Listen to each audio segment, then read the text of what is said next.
Fue una sesión muy técnica sobre fondos transnacionales, pero haciendo una traducción más pragmática empezamos por dónde está el dinero para las actividades y para las estrategias culturales. Nos hicieron una gran exposición de dónde se pueden captar los fondos.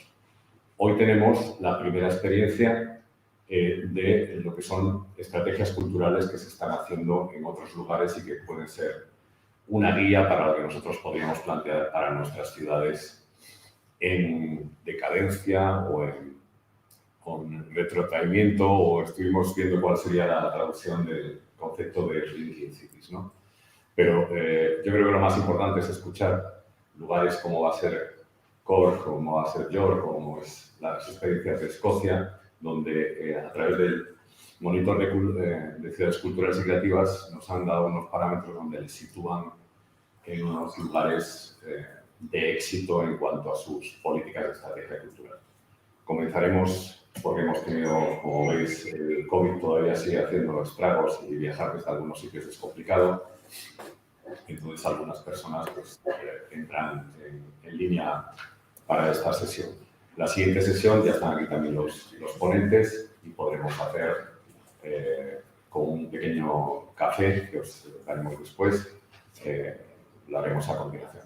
Yo no quiero extenderme más, yo creo que el objetivo de este foro lo tenemos todos un poco ya visto y explicado 2 veces y la prensa sale hoy, y es la cultura como elemento de desarrollo y como elemento de salvación de muchas pequeñas ciudades con un futuro incierto donde la población disminuye y donde no hay tampoco muchas inversiones en otros sectores.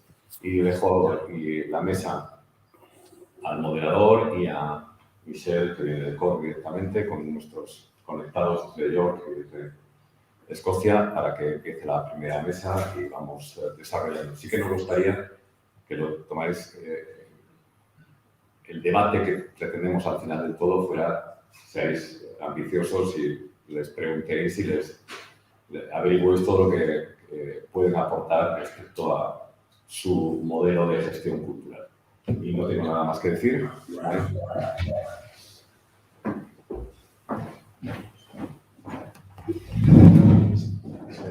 Sí, Michelle.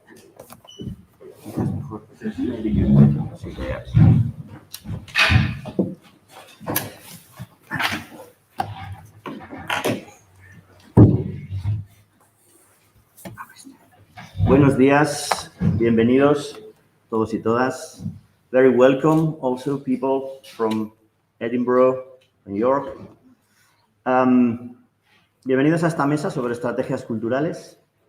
Espero que tengamos unas presentaciones interesantes y también un debate posterior, que es, yo creo, lo que más puede agilizar y dar interés a esta sesión. With permission from our guests, I'm going to use Spanish to introduce you, so I hope that's in mind. Estamos muy contentos y tenemos mucha suerte de contar con nosotros a Andrew Dixon. Va a ser la primera presentación. Andrew es un freelance muy conocido y muy reconocido en Europa internacionalmente en temas de cultura, regeneración y lugares. Es un advisor, básicamente, y ofrece very valuable advices, mostly to cities and institutions. Por ejemplo, él ha sido uno de los advisors para que Hull, la ciudad de Hull, en el Reino Unido, se convirtiera en ciudad de la cultura en el 17 y también la ciudad de Coventry en el 21.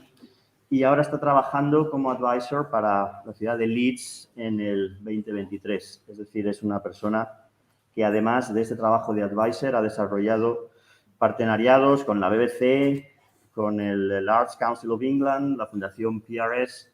Es decir, es un experto en muchos campos, desde el teatro, el periodismo, el gobierno local, el desarrollo cultural, la estrategia, el marketing de destinos. Y estoy seguro que su presentación va a ser muy interesante. Andrew, I'm going to give you the floor. Thank you. Do you want me to pass the slides? Yes, if you can move on to the slide beyond my name. I will try. Just,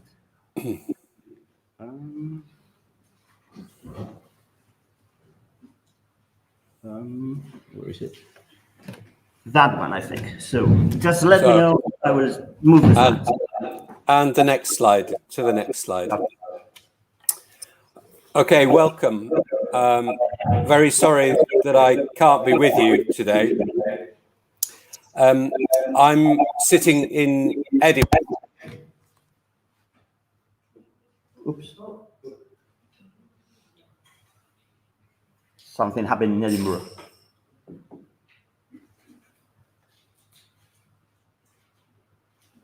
Hello, can you hear me? I was originally invited last year to the conference to speak, but obviously COVID stopped that. I'm sorry I can't be with you. And I'd forgotten that I was going to start my talk discussing Edinburgh.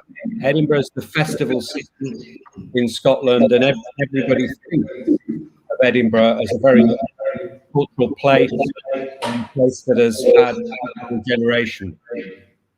I can be quite controversial because I used to be in charge of culture for Scotland, and I would tell you that Edinburgh isn't a cultural city. It has 12 festivals, and for 3 months of the year, it is a very vibrant tourism destination. But culture doesn't define the place of this city, not in the way that Glasgow, on the other side of Scotland, has embraced culture, and obviously is in the spotlight at the moment for the climate change conference. But way back, European Capital of Culture bid started a journey of transformation of Glasgow in the same way that places like Bilbao have been changed. But the reason I don't want to talk about Edinburgh is that I think what's more interesting to your conference is how places can take a decade or 20 years to change through culture. So the first example I want to touch on from my own experience is Newcastle Gateshead in the north of England. The two images here are of Anthony Gormley's sculpture, The Angel of the North, and of the Sage at Gateshead, a large music venue. But both of these cultural projects are in Gateshead, on one side of the river, and Newcastle is the other side of the river. But we came together as two sides of the river, two municipalities, to try and do something about repositioning the image of the city. It had lost its traditional industries, coal and steel, and it had huge potential for tourism, but actually its own population needed to change first and to change their attitude to the place they live. So we started a 10-year journey initially to rebuild the cultural infrastructure of the city, but then to bid for events which might change perceptions of Newcastle Gateshead. Many cities bid for European Capital of Culture, and very few cities win it. But the most important thing is to have a plan B. And in Newcastle Gateshead, we had really strong plan B, and we went on to deliver a 10-year program of cultural events, hosting international projects like WOMEX, the World Music Expo, the World Summit of Arts and Culture, and building a reputation for our city as a place. And that in turn started to change the way local people felt about the city and where they lived. And Newcastle Gateshead, when I first moved there, was closed on a Sunday. It was closed most Mondays, Tuesdays, Wednesdays in the evening. But now it's a really thriving year-round, week-round destination with growing universities, with an increasingly young population, and has taken 20 years really to achieve that journey. We'll move to the next slide. So one of my projects most recently was to take the city of Hull, also in the north of England, on a journey to become the UK city of culture. Hull is a city with many heritage assets, but huge socio-economic influence. It had the highest unemployment in the country, lowest education achievement, industry was leaving, and it had every problem going for it. And the important part of this journey was that we also had to change the way the people felt about their city. When I first started working with Hull on a bid to be UK City of Culture, the local newspaper did a survey, and 60% of the population said that the city shouldn't bid to be a city of culture. It didn't deserve it. And that was really a big challenge. We had to turn those people around to take greater pride in their city, and I'll come back to pride later as an important ingredient. Next slide. Hull has been the butt of many jokes. It was the place that the media went to write negative stories, and that's why its population hadn't got the confidence in itself. And by winning City of Culture, we turned around that pride, and they delivered a very successful year and saw economic regeneration. But probably the most important thing was the reasons we started was jobs. And at the start of the journey, there was 16% unemployment. And at the end of the journey, there was 6% unemployment. This is transformational in a city like Hull. And it wasn't just culture, it was also wind turbines and other investment. But importantly, Hull is now on the map. If you were watching the weather on the BBC News in the TV station, Hull is literally on the map. Next slide. Another city that I've worked in that I think is a really interesting city to study is Coventry. I didn't know Coventry at all. I'd been there with theatre companies, but I arrived in Coventry and immediately wanted to know as much as I could about its population. It's one of the most diverse cities in the UK. And two statistics stuck out. Coventry is 7 years younger than the rest of the UK population. 7 years younger, the average age. And 27% of the population was born outside the UK. Not just outside Coventry, outside the UK. So this is a very diverse city, a lot of migrating refugees, and a city that doesn't understand its history. So our journey there was to connect those communities, to hand the keys city to a younger generation and a more diverse generation. And so our project, we called it UK City of Culture. Next slide. And this image for me summed up Coventry, a really vibrant show by young people. And it's about handing the future of the city to this new generation. Next slide. So when you're working on cultural regeneration or place making in cities, there always needs to be a problem. It's most useful to have an issue. And Coventry had a city centre with many close shops, a local radio station did a phone in, and people were saying that Coventry is a mess, is a tip, is a dirty city, a grey city, and we needed to change that and to address a lot of things about the city. So although we've won UK City of Culture and it's happening now, there was also a 10-year cultural strategy, 100 million of capital plan, transformation, a new destination plan, and plans to bring back the history of the city that was once the capital of England. And that's a long story, I can talk for hours. But again, it's about engaging the public through Pride. We've got 150 businesses to support us, and that doesn't happen without a really strong story and narrative. Next image. So I just finish here. It's a short talk on placemaking in general. Both these images are public art in Coventry. It's really important to know the demographics of your city. Is it an old city in terms of its population? Are there issues with health?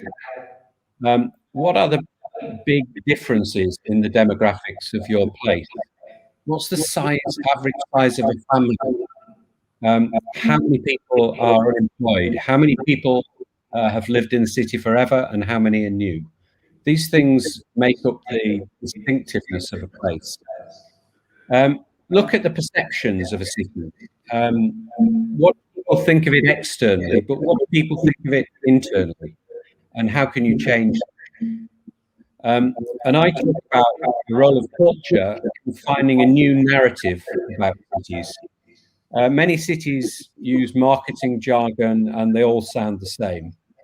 They're inspiring places, a great place to live, work, learn and visit. You need to find a different narrative for your city if you want people to take notice.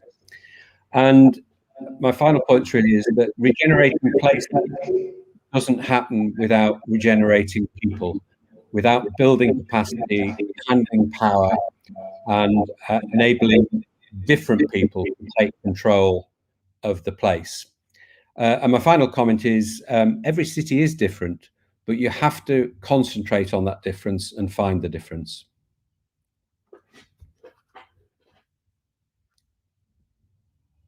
Okay, thank you very much.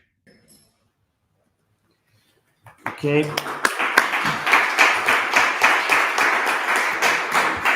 Thank you very much, Andrew.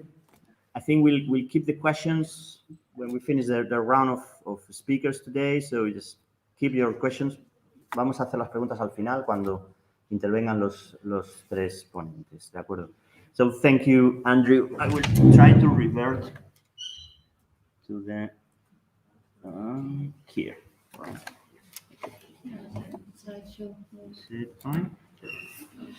So we continue with our next speaker today, Michelle Carriou. Very welcome. Michelle es actualmente the Cork City Council Arts Officer y está a cargo, bueno, pues de toda la gestión cultural de la ciudad de Cork. Previamente, y me parece muy interesante destacarlo, ha sido la directora del Youth Theatre Ireland y ha sido responsable del diseño estratégico y operacional de esta organización de teatros juveniles a nivel de toda Irlanda, que es una red de 57 teatros de jóvenes en todo el país, lo cual supone un esfuerzo logístico y organizativo considerable. Así que Michelle nos va a presentar ahora mismo sus experiencias en Cork, en Ireland. So very welcome. Thank you. Thank you very much, and the floor is yours. Can I speak into here? Okay. Yeah, that will be. May I ask your permission to take my mask Of off course. while I speak? Oh, yes. That's better. Thank you very much. So you've already had the introduction, and I just want to say thanks for welcoming me here this morning to share some reflections on the theme of the conference through the lens of Cork City. So what I'm going to do in this presentation, I'm going to present a case study of Cork as a cultural city.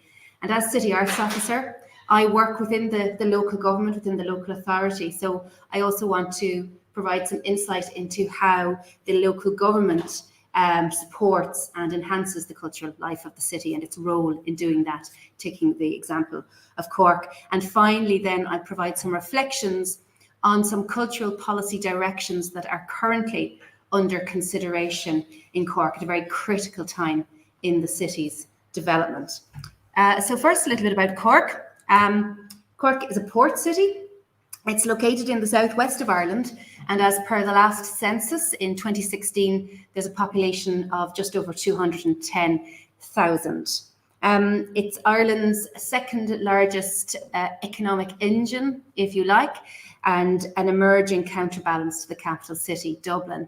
And if you ever meet anybody from Cork, they will very quickly, very proudly, and very vehemently let you know that Cork is actually the real capital of Ireland. I'm not joking, it's true.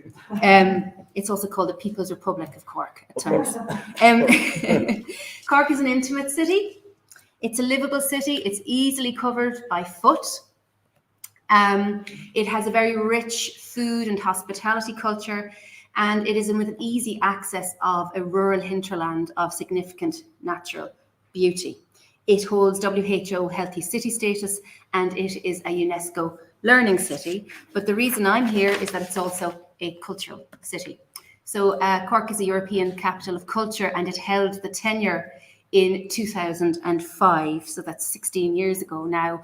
But that was a really seminal moment for the city in terms of asserting the strength and the potential of the arts and cultural sector in the city. And I suppose the legacy of that has been somewhat successful because recently in 2019, the European Commission's Cultural and Creative Cities Monitor ranked Cork second amongst 79 cities for its cultural participation and attractiveness. So what's behind that? What makes a city strong on cultural participation and attractiveness? Well, there's all of the soft culture that I just spoke about, the food, the atmosphere. It's a nice place to be. The people are lovely. It's great. But actually what this monitor is all about is the very specific arts and cultural infrastructure, of which there is quite a rich and dynamic picture. So, you know, we have the various institutions and organizations, the Opera House, theatres, art centres, dance resource centre. We have a series of public and educational institutional art galleries as well as theatre companies, community arts groups, and a host of practicing artists as well. Reflecting Cork's second city status, the Crawford Art Gallery is a national cultural institution located in the heart of Cork City. It holds a public art collection and also curates exhibitions of contemporary art on a year-round basis. The Crawford itself is about to undergo a considerable capital development over the next 5 years. The city is also host to a range of organisations and initiatives that seek to expand access to arts in a manner that is representative of the full diversity of the city's population, with particular strengths in community arts, music education through the Cork City Music Education Partnership, which specifically targets children and young people who are less advantaged, and in the area of social inclusion. It's a city of festivals. Cork hosts over 24 festivals a year, so that's about 2 a month, of many of national and even international reputation. For example, the Cork International Film Festival kicks off its 67th edition this Friday. Something to look forward to when I get home.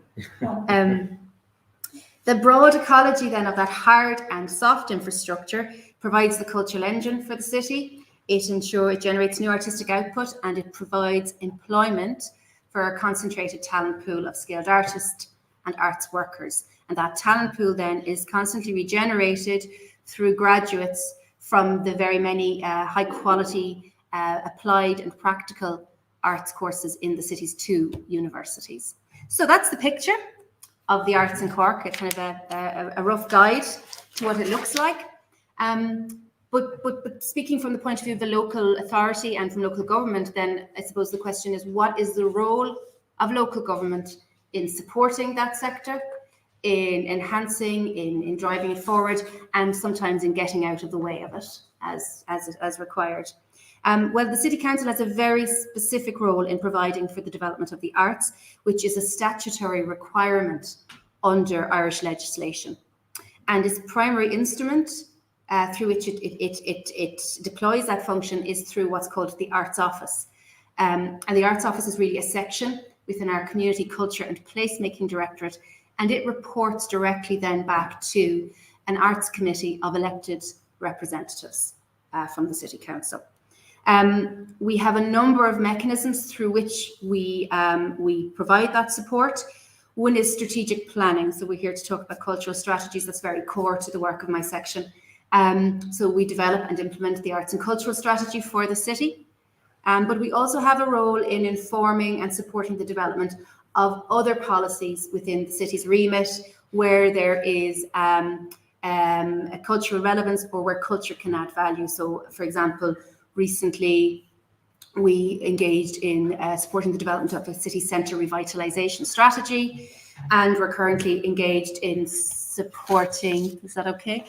Supporting the Cork City Development Plan, which is a very large piece of work, which I'll talk about again in a moment as it relates to culture. We also house organisations.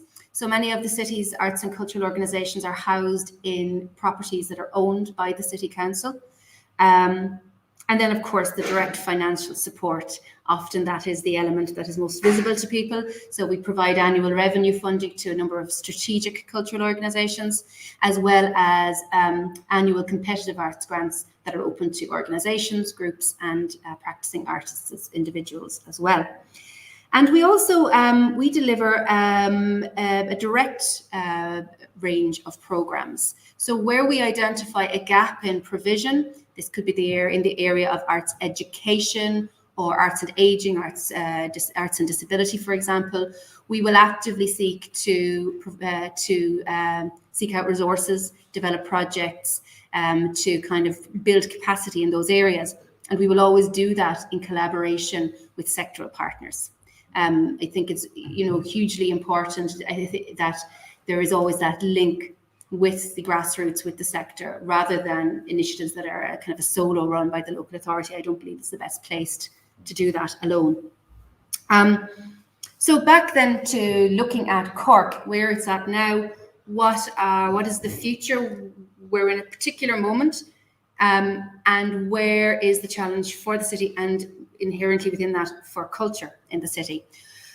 Well, actually Cork is a growing city. In 2019, the city boundary was extended to include additional population from the neighbouring local authority. And under the National Planning Framework Ireland 2040, there's a targeted population growth of a third to 335,000 by 2040. So in support of that targeted development, there's a number of regeneration projects planned, including a major redevelopment of the city docklands, and there's total public investment of about 400 million attributed to that. So that's obviously a huge opportunity in terms of cultural infrastructure, etc. Cork is an increasingly diverse city in terms of demographics. We just heard Andrew refer to the demographics in Coventry. It's a similar story in Cork, and 1 in 8 of Cork City's population was born outside of Ireland. So that's a really increasing trend, and I think we'll see more of that in the next census. There's also very significant challenges to be faced. So, of course, Cork, like every other city, Leon, every city that is represented here, is struggling with the impact of the COVID pandemic. I don't know if we are responding, emerging, learning to live with, whatever that is, that impact, we're still assessing it. And that is a big challenge to be faced. Other significant challenges are the fallout from Brexit, which has a particular impact on Ireland. The ever apparent and urgent issue of climate change and the need for climate action. Cork being a coastal city in particular, it has a particular relevance. And there is a very acute housing crisis in Ireland at the moment. And that is obviously a concern for every local authority as well. So as you can see, Cork is very much at a critical juncture in its development, and key to how this will play out is the City Development Plan, which is currently at draft stage with public consultation, the second stage of public consultation just completed. So the City Development Plan, if you like, is the overarching plan for the city. It's It's another statutory requirement. So all local authorities, all county and cities must have a development plan. It has to kind of fall in with certain guidelines, and it has to speak to the national planning. It is the plan from which all other plans fall from and which all other plans have to speak to. And if you want to get anything achieved in the city in the 6 years of the plan, it better have mention in the Cork City Development Plan, if that makes sense. It's the blueprint for any public or private development for the city and includes all of the things that must be considered in that development. So it's therefore of key importance that culture is provided for and its potential is considered in terms of the city development plan. And it very much is. It's currently within the draft, which I must emphasise is draft. It hasn't yet been approved by council, but it's very much almost there. And within that, there is an overarching objective to support the development of a vibrant cultural and creative sector in the city as a key enabler of innovation, placemaking, and community development throughout the city. So that's a very broad vision or strategic objective, if you like, and dropping down from that, there are a number of enabling objectives. And I'm going to single out 3 just to touch on because in the prompt, I suppose, for this session, the question was which cultural strategies for which city? And I would argue these particular 3 pieces will go a long way to addressing many of the challenges and unlocking a lot of the potential for culture in Cork. The first is to grow Cork's cultural capacity by retaining and attracting creative practitioners to live and work in Cork, with measures to protect existing and develop new infrastructure, including work spaces. The inclusion of the word live here, I think, is very interesting because it gives us a remit to explore innovative approaches to housing for artists. Coming back to that issue of a housing crisis, I'm of the belief that a cultural city is a city that artists can choose and are enabled to live in. And if you can make your city a place where artists can live, I think you can get ahead of other cities at a time where the individual needs of people are probably the hardest things to meet. The need for affordable housing, places to work, and a quality of life.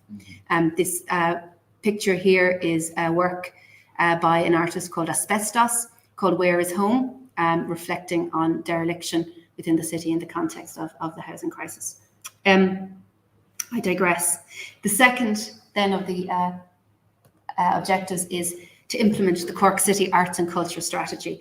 So that's where we get to go in depth. So that strategy isn't currently in development, but the inclusion of a commitment to fully implement that within the development plan adds an extra veracity and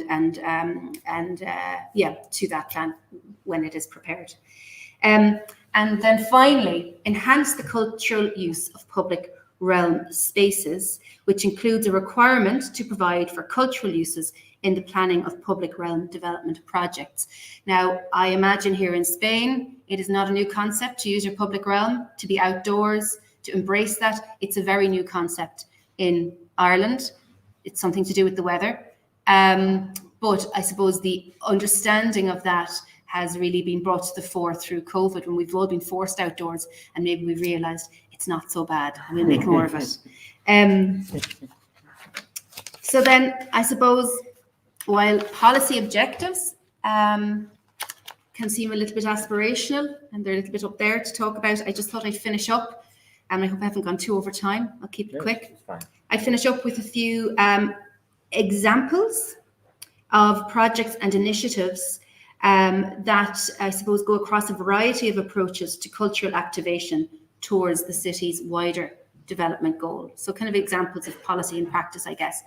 Each of these projects have either been led by or are the results of collaborations with or enabled by the City Council, and all of them have been funded to some extent, many of them almost entirely and some significantly. And they all speak to specific policy contexts, specific challenges, and wider goals of the city. So the first on the top left is the Ardu Street Art Initiative. This is a really simple prospect, but it came and landed right in the middle of COVID.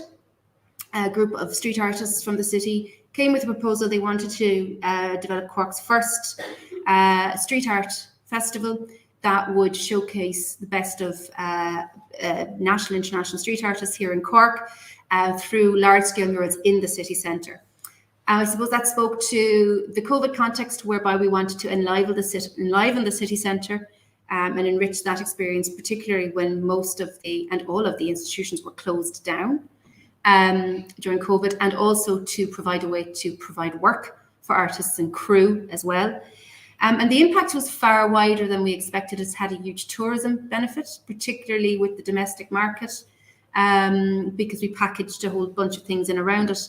And it garnered a huge amount of press, national, local, every kind of press. And something I haven't touched on in this talk, from a local authority, a local government point of view, what was really interesting is, because of the success of this project in the press, the elected representatives, the politicians, the local politicians, took it really to heart, loved it, the public loved it. And that then is circular, because it then supports you to develop your wider arts development goals, because you have an organisational and a political support behind that, because you've demonstrated impact for the public. The second one, test site. You can just hear it on the right, and you can see a kind of a development happening there in the middle of a road. So this was an art and environment project that was by an artist and architect pairing. They approached the city council. They wanted to develop this project on a derelict site in ownership of the city council. And through it, they wanted to bring attention to matters around urban planning, environment, heritage, etc. They built a sustainable pavilion, temporary pavilion, using traditional building methods, collaborating with a local boat building community organisation. And they did a range of planting, etc. They held talks, arts events, and interestingly, out of this, they had a series of events called Who Plans the City? And there was an opportunity for, through the consultation on the city development plan, to bring the city officials, planners, artists and the public together in an art and creativity informed conversation about the city development plan. On the bottom left then, very straightforward proposition, Everyman outdoors. The theatres were closed. The Everyman Theatre had the innovative response to programme an outdoor season in Elizabeth Fort, which is a city council owned heritage site. It's a 16th century fort at the city walls. And there has been a legacy of this, in that the city council, we've been able to identify funding from a national source, and we'll now be implementing a capital project to augment the use of that space permanently as an arts and cultural outdoor venue. And then finally, Kinship is a project that is being led by the City Council that responds to the challenge of climate action. It's a creative climate action project, if you like. We're partnering with an artist team of curators, and this project is going to be focused on Tramore Valley Park in the city. It's a public park and civic amenity site that has been built on land reclaimed from a landfill. So it was a former landfill, and it has been developed into a public amenity. And through some citizen engagement, creative projects, workshops, an architectural competition, and the building of a sustainable eco-lab, we'll develop this project, which we hope to then have a longer term future. And the partners include a wide range from the Cork Nature Network, Environmental Research Institute and the university, etc., and a range of partners that you might not expect to find within an arts-led project. So just to wrap up then, I suppose what those examples show, from my point of view, is that they encapsulate everything in practice that I would expect to find in an effective local authority-led cultural strategy. And if I might, I'll just kind of sum up with three things I think should be within local authority-led cultural strategies.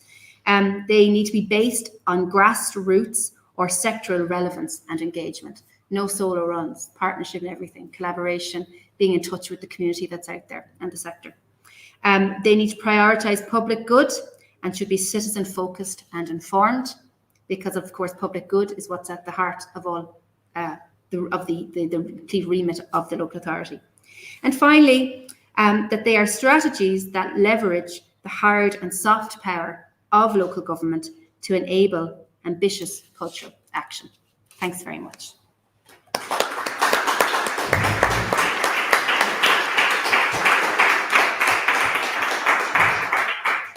Thank you very much, Michelle.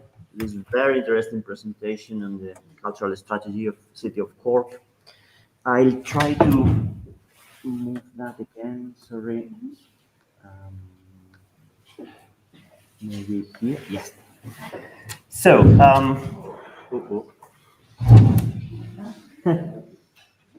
what happened here?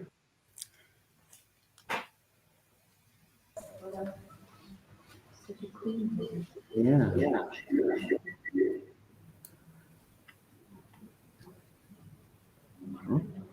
Well, something strange happened. Sorry for this.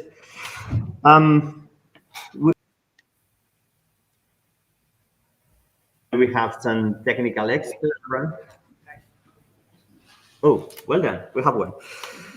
So we continue with our third and last speaker today, and I want to introduce you, Helen Apsey.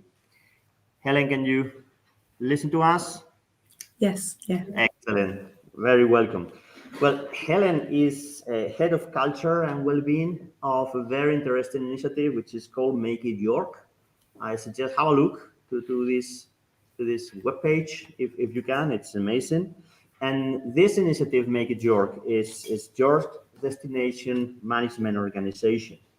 And they are in charge of enhancing and promoting the city of York as a world-class destination, and have made amazing progress in recently. So I'm sure Helen has a lot of things who can communicate to us about the success of York in this cultural and development strategy. So Helen, the floor is yours. Very welcome. Thank you very much, and thank you for the kind invitation today. It's lovely to be here, albeit virtually, and thank you for facilitating me to come virtually and take part as well. I very much appreciate it. So, as you've said, my role is as Head of Culture and Wellbeing at Make It York, and we're the destination management organisation for the city. And we lead on the culture strategy on behalf of City of York Council, working closely with our culture and creative sector colleagues to deliver a fresh and exciting vision of culture in York, one that really makes culture relevant and accessible to everyone who lives, works, visits and studies here. And our ambition is that we put culture at the heart of activities, and that's for everything from major capital developments through to well-being for our residents, and that we can ensure that every child has the opportunity to be creative, that they can dance, sing, play, draw, express themselves creatively, however they are able to and however they want to. So this morning, I'm going to be talking about culture in York, about the culture sector's response to the pandemic, about our new culture strategy, which we just launched at the end of last year, and also about the future of culture in York. And I have to say, I haven't got any slides to share, so I'm going to have to paint a picture with words, and hopefully that'll be successful, and you can let me know if it works. So to give an overview of culture in the city and our history, York has been an important location in the north of England since the time of the Romans, and its history is founded on the creativity of its people. And it's a city that's really renowned, and it's famous for its heritage. The York Minster, our cathedral, is one of the largest Gothic cathedrals in Northern Europe. And our medieval city walls, which surround the city, are a scheduled ancient monument. York's also famous for its rail and for its chocolate heritage. If I walk outside my house now onto the street, you can actually smell chocolate most days, which is amazing. And it's known for its scientific and cultural innovation, and also for its social reform. And today, York's history and heritage, combined with contemporary culture, York's now home to a diverse music scene. We've got a very, very active music venue alliance and collection of grassroots music creatives. It's known for a programme of major events and festivals, some of which make it York lead on the delivery of. At the moment, we're planning for our Christmas markets, which will open in a couple of weeks. And in February next year, we're looking forward to running a huge trail of ice sculptures across the city, which is going to be really exciting. And it's lovely to be able to put on events again after COVID and after the lockdown. So the ice trail, there'll be about 40 to 50 ice sculptures around the city. So that's something we're really looking forward to. It's also got thriving grassroots initiatives. We've got a very active and vocal grassroots sector who a couple of weeks ago put on York Design Week at locations across the city. And it's also got a number of major culture and heritage organisations, for example, York Theatre Royal, which is the oldest continuously operating theatre company in the English-speaking world, and York Museums Trust, which delivers innovative public programming across 2 museums, the York Art Gallery and the Museum Gardens. We're also home to the National Centre for Early Music, which is the national advocate of early music in England, and it's a centre of excellence for music making in York and puts on a range of concerts across the year.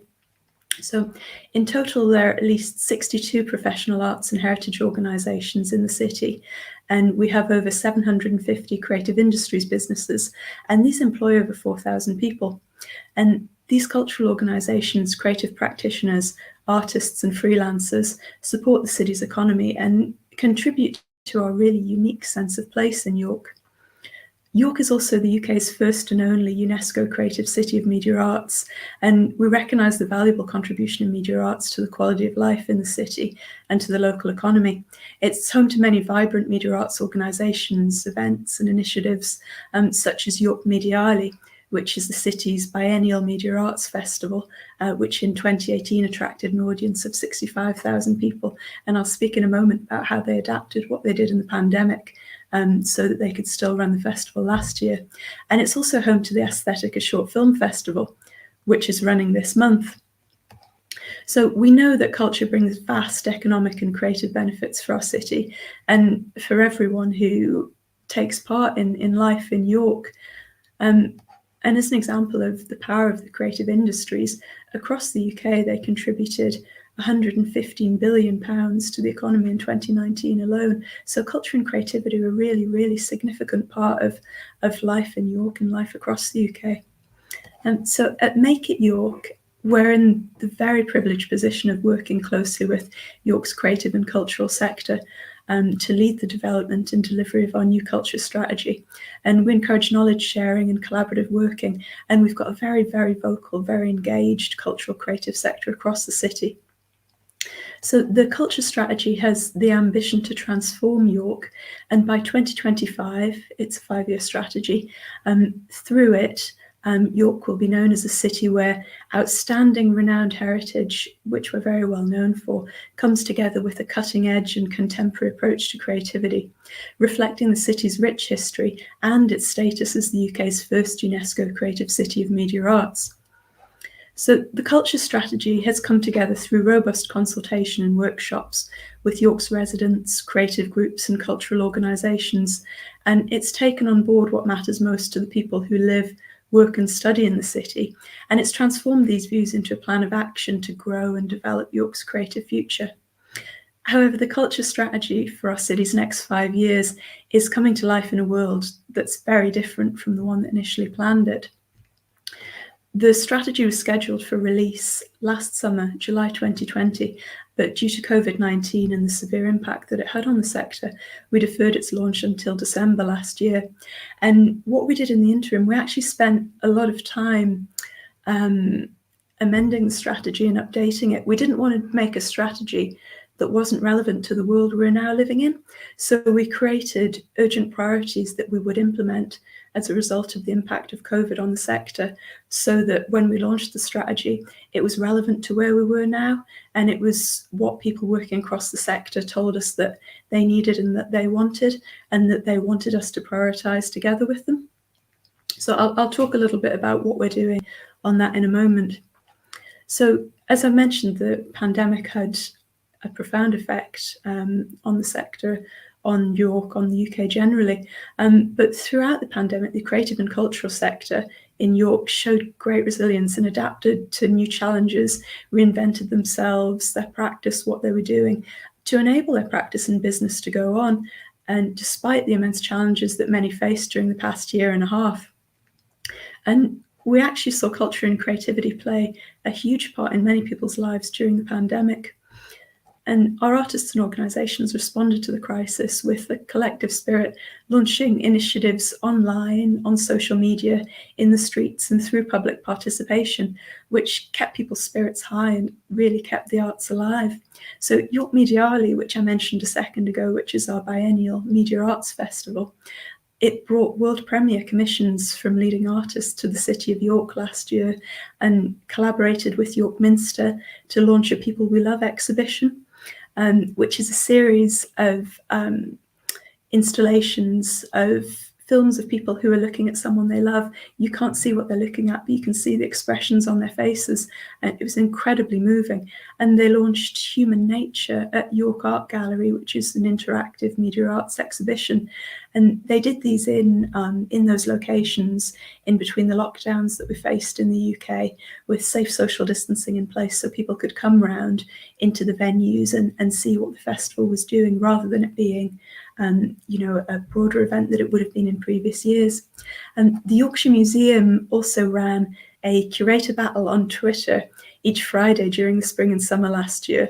And that encouraged cultural organisations from across York, but eventually it became a national and international phenomenon, to share their collections online and to start conversations and to provide easy and entertaining access to the arts when people couldn't visit their collections in person. So York has seen community choirs become virtual, outdoor park theatre productions, as well as travelling pantomime visiting different communities in the city last winter, so they could really bring culture and creativity to where people lived, rather than people having to come to the city centre to take part and access culture. And also saw bags of creativity delivered to households to support vulnerable and disadvantaged young people's learnings. So actually having these bags with different creative initiatives, activities, colouring books that young people could do, being sent straight to them. And as the city began to reopen this spring, we've seen the creative and culture sector leading the way, showing resilience and adapting to new challenges, and reinventing themselves to enable their practices to survive, and in some cases even to thrive. And as a city, we believe that York's cultural offer is at the forefront of our recovery. The 6 priorities of the culture strategy are now more important than ever. It's got a strong focus on cultural engagement and participation, as well as the valuable role that culture has to play in well-being. The strategy captures our commitment as a city to creativity, to arts and heritage for all, tackling barriers to cultural engagement in York, and providing opportunities for creativity, cultural engagement and participation for our residents, including in particular for marginalised, vulnerable or isolated people and groups. So I'll talk a little about the York Culture Strategy now. I'm just going to have a sip of water first. So the York Culture Strategy is focused around 6 key priorities, and these are cultural engagement, participation and relevance. Our vision is that culture will be inclusive, relevant and accessible to everyone in York, regardless of age, background or postcode. It's focused on placemaking to ensure that culture is fully embedded in local investment and city planning developments, with the arts and heritage and cultural well-being becoming integral to development processes. It's focused on children and young people so that we can ensure that all children and young people have the ability to access and to take part in culture, especially those from disadvantaged backgrounds and with special educational needs and or disabilities. We've also got a strong focus on talent development and retention so that York's creative and cultural sectors can thrive and contribute to strengthening and diversifying York's economy through our universities and colleges providing clear routes to skilled employment and creative workspaces attracting and retaining creative talent in the city. As I've said, we've also got a strong focus on culture and well-being. That's a key priority in the strategy. And our vision is that York is recognised nationally for its innovative work in culture for health and well-being, which residents can benefit through benefit from throughout their lives, which I'll talk a bit more about what we've done so far on that in a second. And finally, the strategy focuses on York's national and international profile, and that we can champion York's outstanding arts, culture and heritage, and its status as the UK's first UNESCO Creative City of Media Arts, and really celebrate those things as a city. So looking to the future, since we launched the culture strategy last December, we've proceeded to prioritise several urgent actions in year one of our strategy delivery. And that's Make It York, working very, very closely alongside the culture and creative sector in the city, working alongside City of York Council to ensure that people's voices are heard and that we're implementing a strategy that is relevant, that is contemporary, and that does serve people's needs. So the first thing that we've prioritised is engagement, increasing levels of engagement with culture. As we know, while a lot of people in York are engaged with culture, in total only 45% of the population are doing something creative, and we want to change that to make access to culture easier. And we believe in order to do this, new thinking must be encouraged to make sure engagement with culture is diverse, anti-racist, relevant and inclusive across the city, and that this is reflected within cultural organisations themselves, so that people are empowered to use their skills and ideas to lead and co-create with these organisations. And to this end, we're reforming our own cultural leaders group, which is an organisation across the city that cultural sector organisations sit on. This was previously a closed group, and we're changing this into an open and inclusive culture forum. Anyone from the sector in York can join it, and it's going to be led by a largely elective culture executive, and that's going to launch in the new year. We're really excited about it. We've been doing a lot of work behind the scenes, talking to the culture creative sector, saying, what would you like? What would you need? They want opportunities to get together. They want networking opportunities that we can help facilitate.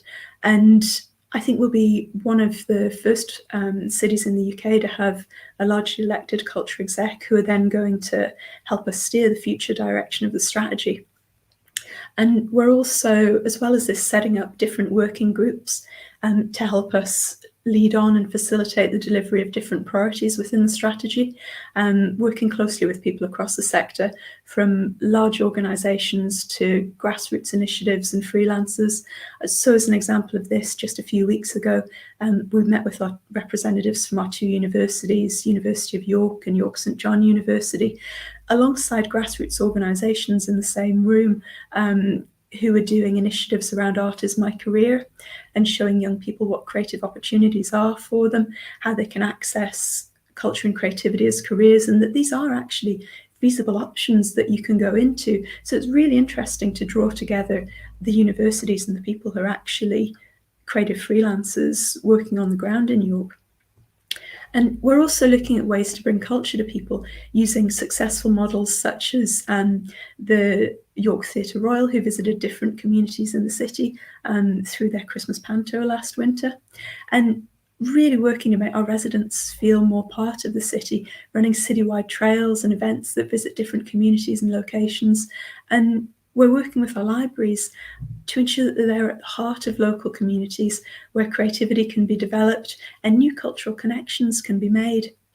And we believe that we must work collaboratively with organisations who can promote opportunities to diverse communities based in the neighbourhoods beyond the city centre, and encourage engagement with all kinds of culture, including particularly grassroots initiatives.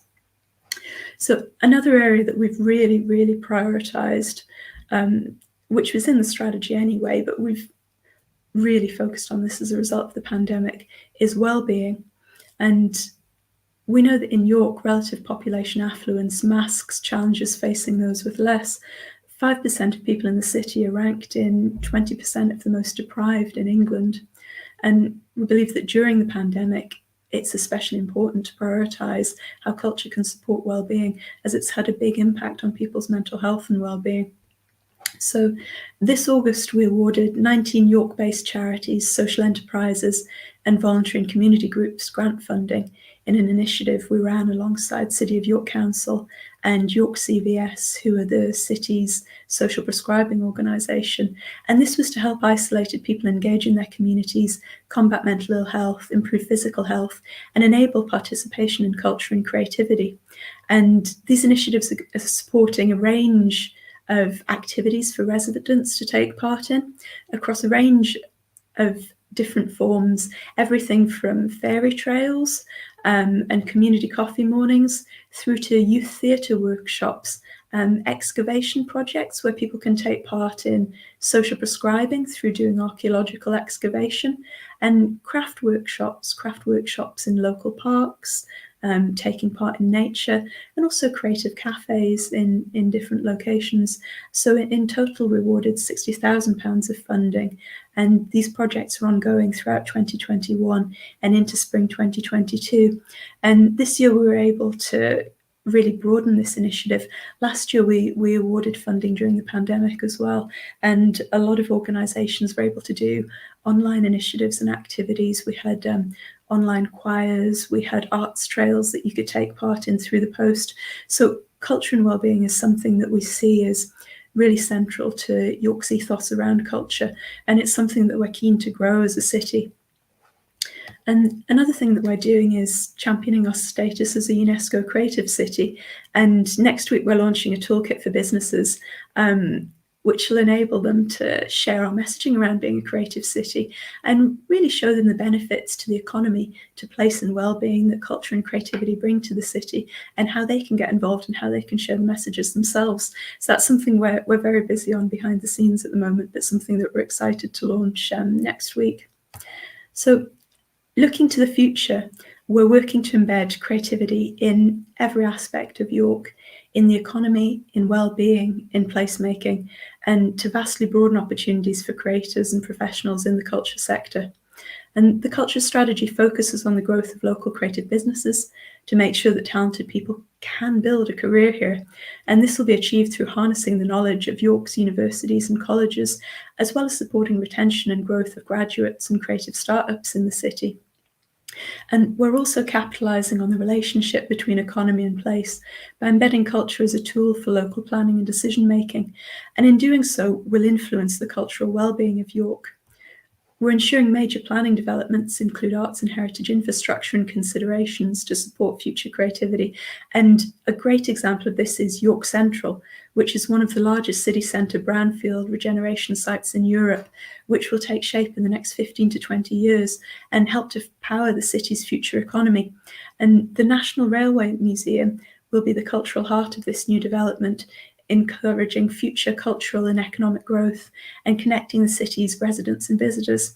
And they're running a consultation around this and around what the future of the National Railway Museum will do at the moment, talking to loads of different groups, talking to the public. And it's a really exciting vision for the future that's going to bring culture to this area of the city. Our vision of York for the future, as I've said earlier in the talk, is that by 2025, York will be a city where outstanding renowned heritage come together with a cutting-edge contemporary approach to creativity. And as I hope I've outlined here, a thriving culture and creative sector is much, much more than the sum of its parts. And through working in partnership with our culture sector, with our grassroots organisations, with our libraries, with our creatives, we really have the opportunity to harness this right now as we roll out the culture strategy and to really maximise the contribution that culture can make to our city, and to shout about it and to shout about the benefits that culture can have. So I'd just like to say thank you again for the invitation to attend today's Culture Forum. And please do let me know any questions on anything I've raised. I'd be happy to answer them. Thank you.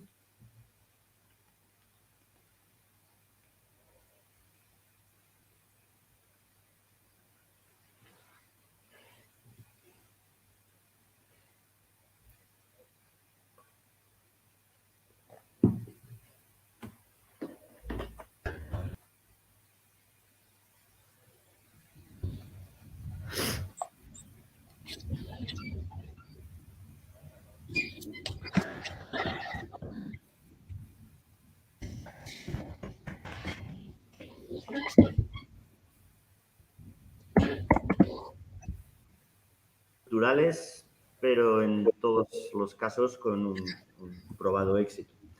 Vamos a abrir un espacio para poder realizar preguntas. Vamos a ver cómo podemos, si es necesario, hacer la traducción para que nuestros speakers lo puedan entender.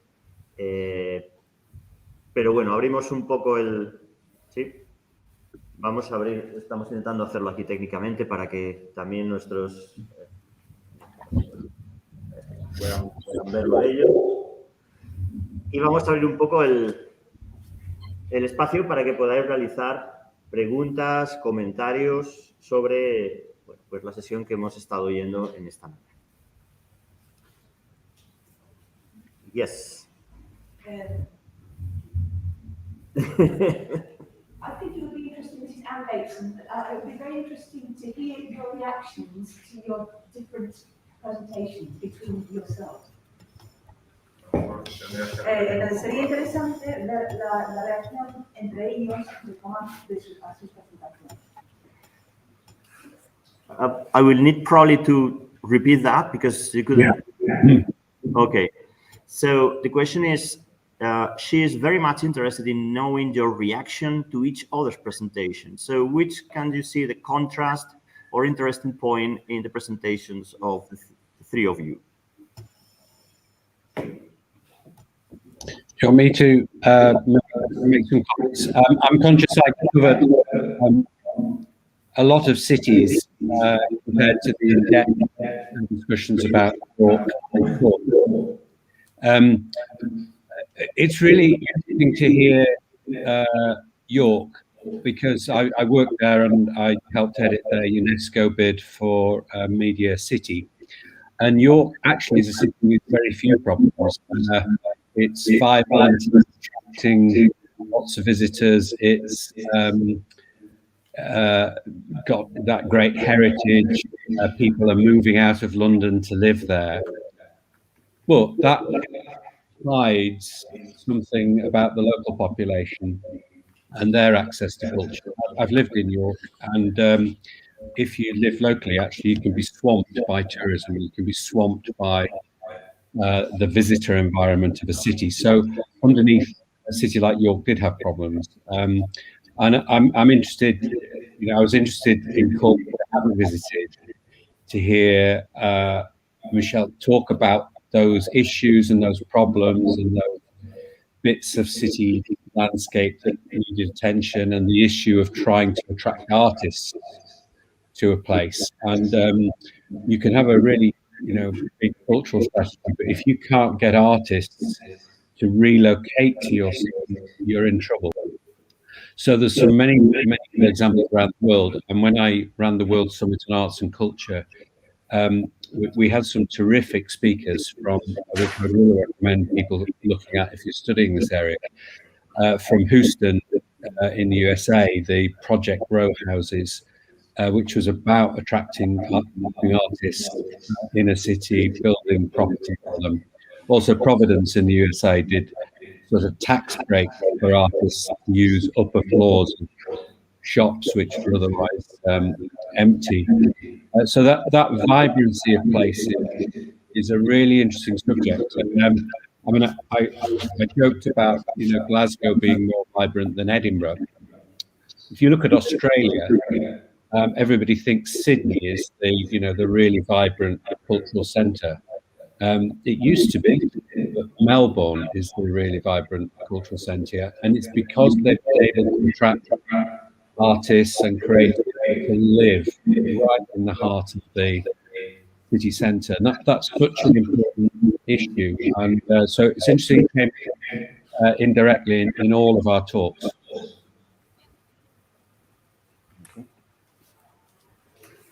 Yeah. Yes, and I was struck by the similarities again in terms of a lot of the concerns. I think the issue of changing demographics and the diversity picture was existing across all of our talks. And listening to Helen and some of the approaches that you have that have happened as a response to COVID, and the strategies that you've developed for the future as well. I think there's such similarities. There are a limited number of strategies, actually. The difference is actually what is the ecology and what are the structures and what is the place. So it comes back to the question, which strategy for which place, because there's only so many things you can do, but what's the right thing to do is the job of work. In each of the plans that you've spoken about, Andrew, you look at a 10-year period, and that underlines something else that I'm really becoming very aware of, is that these things are really big questions. The solutions and the opportunities take a long time to unfold because they involve so many moving parts, so many partners. They can involve actual policy shifts. They can involve matters and issues that are outside of your direct remit or outside the direct remit of culture. For example, housing. Without solving the housing crisis, we can't solve the housing crisis for artists. So it's where was I going with that? Yeah, so it is a long process, and it does bear thinking very far into the future and being aware that this will take time and investment, and results can take a while to show themselves. So it is nice to build in a few easy wins along the way as well to keep everybody energized. But I was struck with the similarities, actually. I mean, I would agree with what both Andrew and Michelle have said regarding the similarities between strategies. I loved listening to the start of Andrew's talk, as I grew up in Newcastle, and obviously Gateshead was close by. So I can testify as a resident how much the city has changed over the past, 30 or so years, from a place where culture wasn't central to it and it was quite a depressed economy, to now where you've got, the Sage Gateshead, absolutely fantastic, renowned music centre. There's so much going on in the city. There's an eating economy. So it was lovely to hear that. It was a piece of home. And I think, to reiterate Andrew's point about creating city pride, I think that's really important. And touching on York, we do have that tension between residents and visitors. We have 200,000 residents and about 8.4 visitors a year. And I think during the pandemic, we gave residents a chance to take their city back in a way. So it's now looking at what the future of tourism's like, how that changes as a result of the pandemic. Do tourists become more local? It's an ongoing, evolving picture, but certainly the residents are something that we're very much focusing on through the culture strategy, and how we empower them and enable them to take part in culture in their city. And I think with Michelle's talk as well, it was really interesting to hear around grassroots engagement. You have to work with people. You can't do culture to people, or it'll just never work. It's not relevant. So I thought that was really interesting to hear as well, and about leveraging hard and soft power with local government too. And housing crisis for artists, that's something that's very pertinent within York as well, as we've got a very high cost of rent and buying houses here. So that's an issue that we're suffering from too. And I think that vibrancy of place we all mentioned.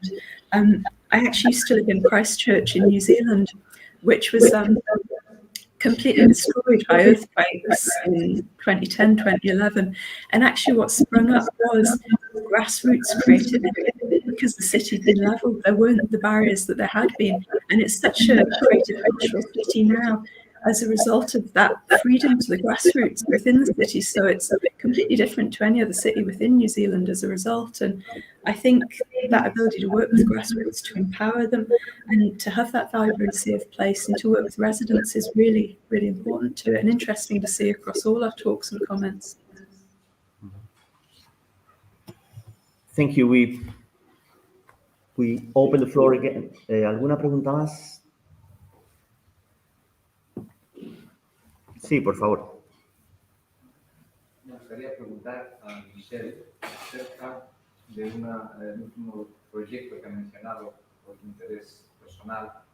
Me parece que tiene algo que ver con desarrollo medioambiental. Yes, Michelle, this is a question for you. It is related to one of the projects you presented, which is related to environmental issues. Could you maybe explain it a bit more, because it's a field of interest? The last slide that you showed? The last slide, yeah, the kinship. Sorry? The kinship project. Yes, I couldn't hear that. So I mean, it's difficult when you present projects because you could spend a lot of time on each one, but I'm interested in how now environment enters the creative culture agenda. That's really why I'm asking. So maybe you can talk a little bit about that. Absolutely. I will talk directly about that, but I will also make a point before I jump into that. I have noticed in the last maybe few years, culture has become much more recognized as a valuable asset across policy, if that makes sense. So where it used to be very much siloed in terms of the arts are over here, you're very much pushing open doors at the moment under the kind of broader culture piece. That's partly down, I am getting to the point, to the establishment of a programme at national government in 2016 called the Creative Ireland Programme. And it was a response to the fact that in 2016, the country marked 100 years since the 1916 Easter Rising, which was a really important moment in the journey to independence for Ireland. And it was a huge year of commemorations, and the focus was really on community development, grassroots, and culture emerged as the piece that was the most vibrant, that really met the challenge of that. And because of the community focus of this across the country, it really brought community and culture to the fore. So I'm getting there. So once that was over, that programme was retained and became the Creative Ireland programme. And its goal is to put creativity at the heart of policy across government, okay? And how it does this, it has established within each local authority, including our own, something called the Culture and Creativity Team. Now, I did have a slide on it, but it was just too complicated and taking us on tangents, so I took it out. So I spoke about the Arts Office, but there is also within the local authority a Culture and Creativity Team. And on that is represented sections across the council. It includes tourism, it includes corporate affairs, museum planning, everything is in there, environment, okay? And we kind of work in a kind of an overarching way to try to embed creativity. Creativity as opposed to culture. So you expand the meaning and you kind of move out. So this year, for the first time, the Creative Ireland programme established a challenge. It was the Creative Climate Action Challenge, and it's the first type, they say anyway, I'm not sure, I believe them, it's the first in the world of this type of initiative to experiment and fund innovations around creative responses to the climate challenge. So they did a call out, and there were 14 projects that's been supported through that, of which one is the Kinship Project. So we put together the proposal. The artists are a team of social engaged practitioners who have worked on similar kind of environmentally focused projects in the past, all about, I suppose, developing citizen agency around these issues through creative means. Marilyn Lennon and Sean Taylor, they came to us, we worked together, we put in the pitch, we gathered around the wider partners, including the research element and the link to the grassroots Cork Nature Network. So these are kind of local environmentalists, and developed this programme. We're also on the working group and steering group for that, our colleagues across the local authority from sustainability, environment, from the parks and recreation section. And our hope is that through this project, because we're involving grassroots partners, and we want to build in a way that it could be sustained past the initial project into a long-term approach with a governance structure that is removed from the local authority. That's a bit, but so basically it'll be a set of actions that will be focused on the park. The goal is around behavioural change. It's a big call. So we do have a action research element into it. It is experimental. And so the idea is at the end, we will be able to measure what, if any, impact there was through this project. So it's quite an experimental piece. And the term kinship, I suppose, denotes the sense of community and the ownership of the land by people, and touching base with the land. Does that make sense? Yeah. Long-winded answer. Thanks very much, Helen. We have another question. Oh, sorry. There's Andrew. Andrew, go away. Go. Sorry. Oh. Yes, we have a problem. Sorry, I was going to say it's topical at the moment with sustainability and climate change. And artists were at the forefront of this going back 10, 15 years. The World Summit that I organised in Newcastle Gateshead, we had artist Michael Pinsky sank 5 cars in the river to show what might be happening in climate change. And 10 years later, the same thing happened in reality with flooding. And so I think artists have been at the forefront, and cultural organisations and agencies have been doing projects, but actually now the issue have overtaken the cultural sector. And I think it's a big challenge now for the cultural sector to think they can play in sustainability. Actually, coming back to what Edinburgh does very well, the Edinburgh festivals have really embraced the whole issue of sustainability. And on the UK Cities of Culture, that the next round have helped persuade the government, I think, to have sustainability and climate change as one of the criteria. So that the cities I'm working for are all having to focus and think about that as an issue creatively. So I think it's just as we did audience development, education, all these things that arts organisations have to respond to, now they've really got to step up to the mark on climate change and sustainability. Thank you, Andrew. Thanks. I think we have a few questions. Please, go ahead. First of all, thank you so much. I have a question regarding the experience in UK.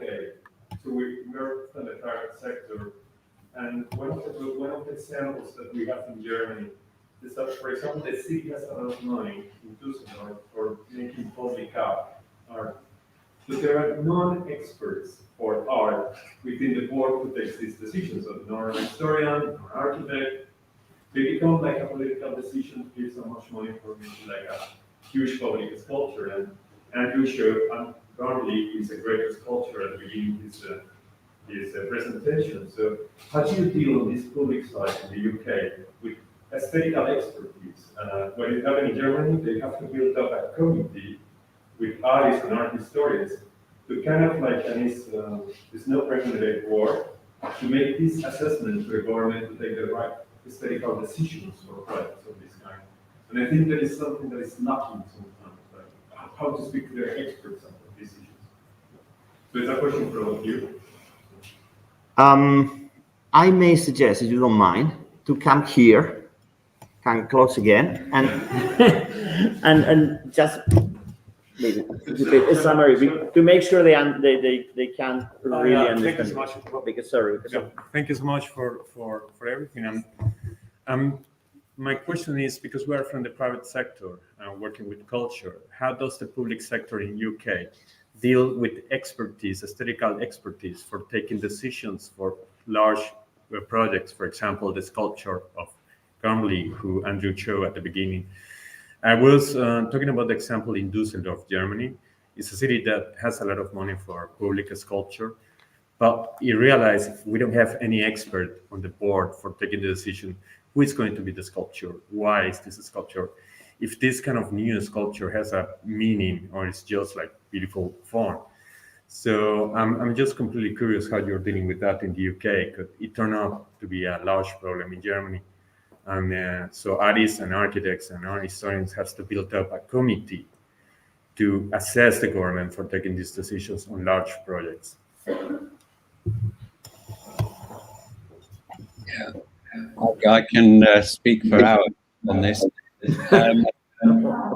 So in the region I worked in the north of England, we going back 20 years, we didn't have many galleries, we didn't have many traditional public spaces. So, public art on the streets, in the fields, in the rivers became the big expertise of the area.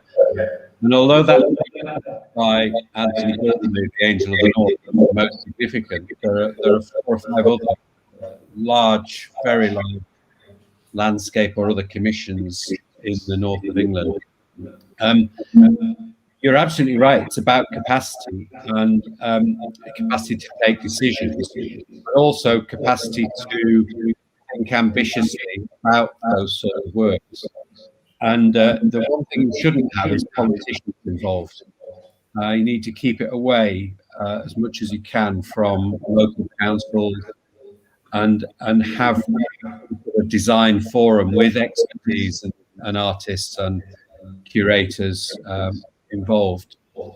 There's some really good work in London by an agency called Future City, which I would recommend if you want to look into this area. And I mean, they've just commissioned a grouping of, I think it's 11 bridges on the River Thames, and they're doing really ambitious projects. And also in Yorkshire, in the north of England, Wakefield, there's an organisation called Beam that has a charter for public art commissioning, an expert's guide to public art commissioning. So there's lots of work being done about it, but some places do this really badly, and they have sculptures of footballers and horses that look the same in every city. Public art has to be led by artists, and it has to be right for the place. And not many places do that well.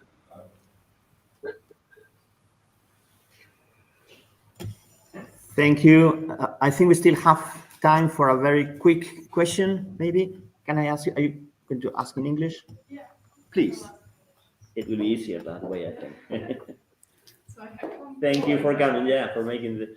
Yes, so I have another question, because you mentioned the importance of artists coming to a place to make other people move and the place become more attractive, which is something, for example, that's done in many big cities with different areas of a city. For example, if you think about New York, how Chelsea used to be a place where no one wanted to go, and now it's super expensive with all the big galleries. How do you make a small city attractive for artists to move there? Because obviously they need a certain environment to go, for example, either an academy or galleries or things, places, as you said, like studio spaces, which I think can be very easy because the artists can work in spaces that are not suitable for other industries. But in general, how would you make a small city attractive also regarding logistics? Because I think that's a very complex question, because artists, they're very dependent on markets of bigger cities, for example, to live and make money in a sense. Thank you. So, how would you answer to that? I can answer to that if you like. I think one of the focuses in our culture strategy is around making the city accessible and welcoming to artists, and that's through creative workspaces. It's also through affordability of housing, which we know is a problem in York at the moment. And we've got one of our grassroots organisations trying to set up a sustainable community housing development project at the moment for creatives.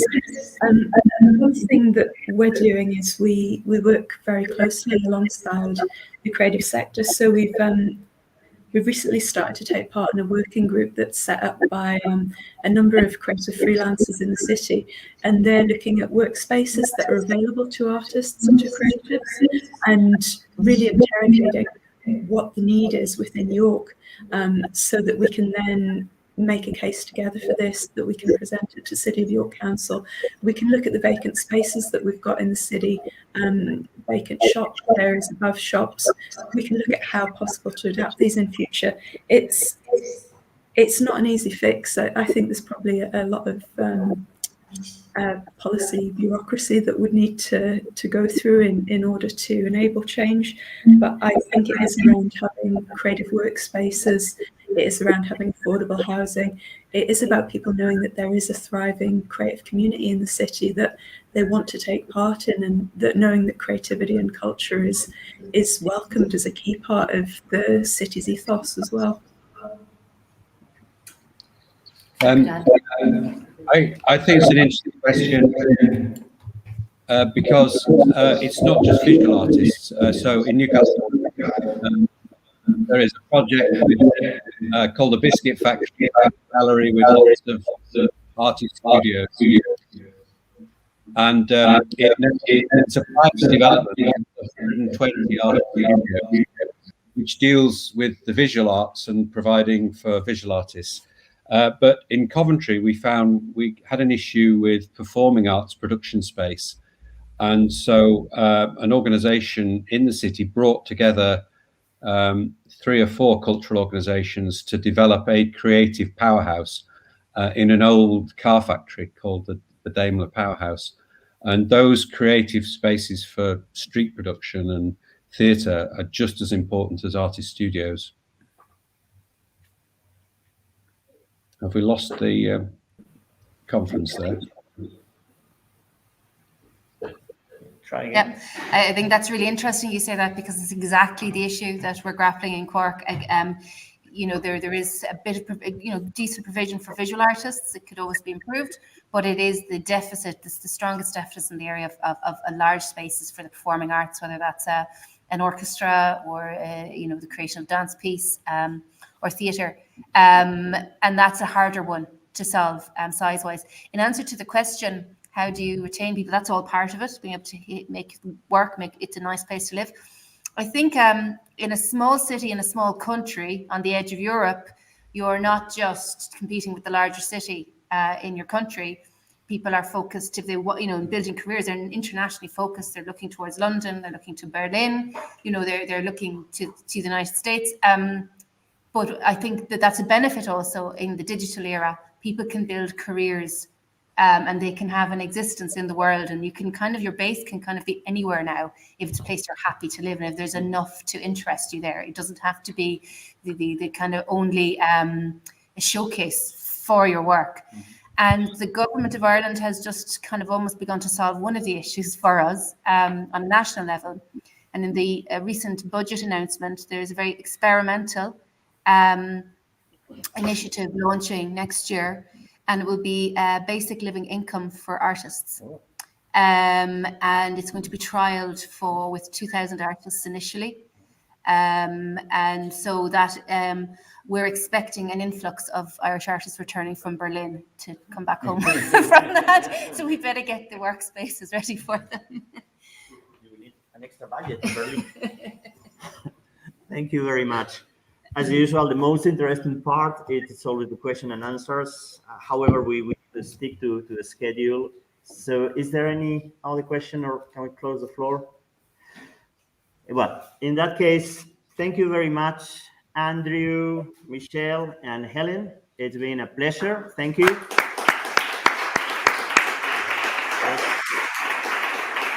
And also, of course, thanks to the technical team and the interpreter and all of you for sharing this session with us.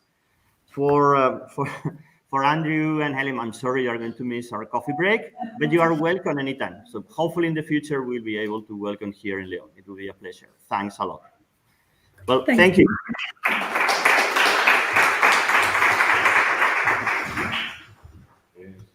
Sí, perdona, como sabéis, por restricciones COVID y demás, el coffee no lo podemos hacer aquí. En la salida os darán un ticket para tomar un café en el, ¿cómo se llama? Que ya no me acuerdo, el vía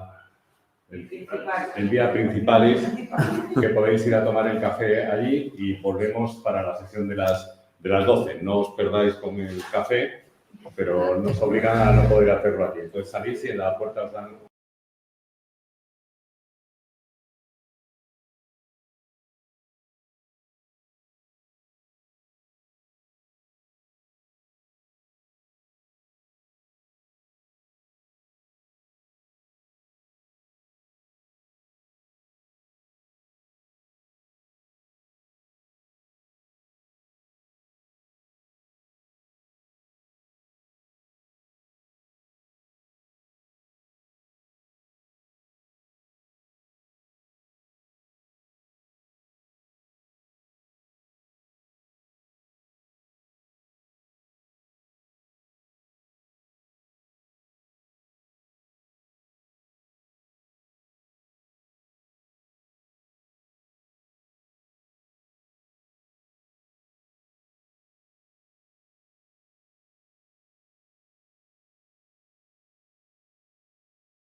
Hello.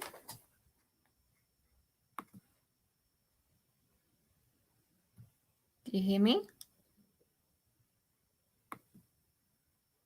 Tengo que estar aquí, entonces. Sí, ese es el para la web.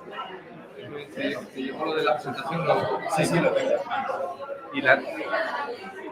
Pongo aquí. Yo no lo tengo puesto ahí en el... ¿Te lo digo aquí o no? No, te presento ahí. ¿No? Sí, hola. Empezamos la segunda mesa porque tenemos también la conexión con Julia y con los ponentes. Entonces, si no importa, comenzamos ya y doy paso al moderador y ya controlamos. Sería igual. ¿Está conectado?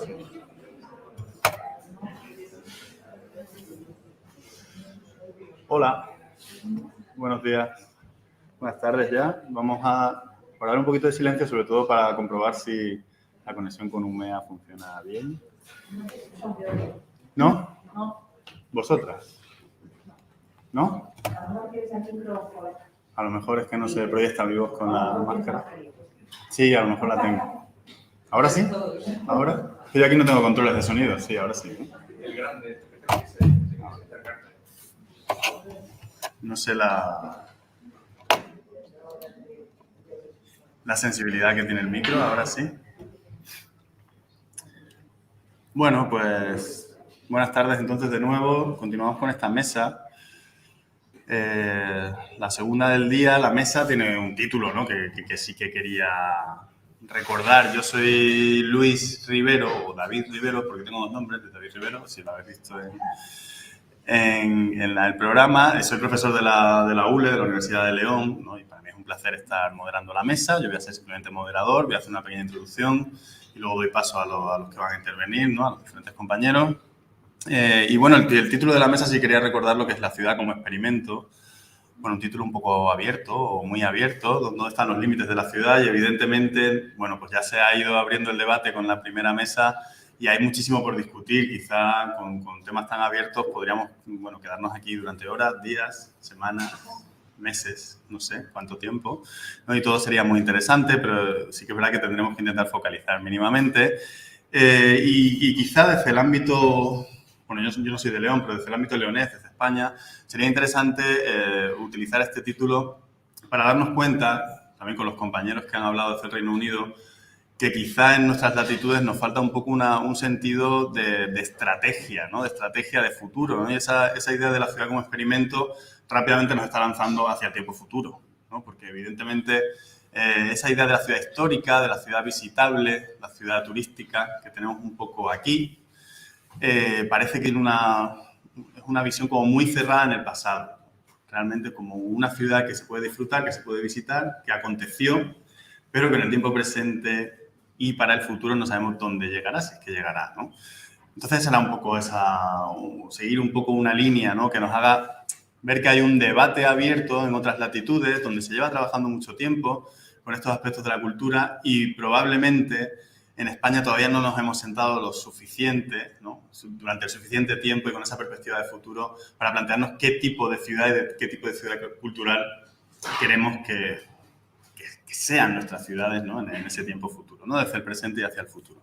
Porque evidentemente con las ciudades siempre se ha experimentado, ¿no? Lógicamente, todo urbanismo, ¿no? Toda arquitectura no deja de ser una planificación, un experimento, pero ahora tenemos esa conciencia ya patrimonial de reutilizar lo que fue para ver qué se puede hacer con eso en los tiempos venideros, con todas estas buzzwords, ¿no? En inglés, con todas estas palabras que se utilizan mucho de resiliencia, sostenibilidad, etcétera, etcétera, que parece que se nombran, pero a veces no sabemos muy bien por qué, ¿no? Entonces vamos a intentar ver un poco en una especie de cronograma, ¿no? León, desde León, quizá tenemos muy claro cuál es la ciudad del pasado, pero quizá no tengamos tan claro cuál es la ciudad del presente que se proyecta hacia el futuro, y ver un poco en esa comparativa con otras ciudades, ver cómo claramente se centra muy claramente el debate. No nos han hablado mucho en un sentido de patrimonio arquitectónico, monumental, ¿no? Y de patrimonio pasado, así fosilizado, sino que nos han hablado mucho de estrategias, ¿no? Lanzadas hacia el futuro, hacia la participación ciudadana, de hacer una cultura más del día a día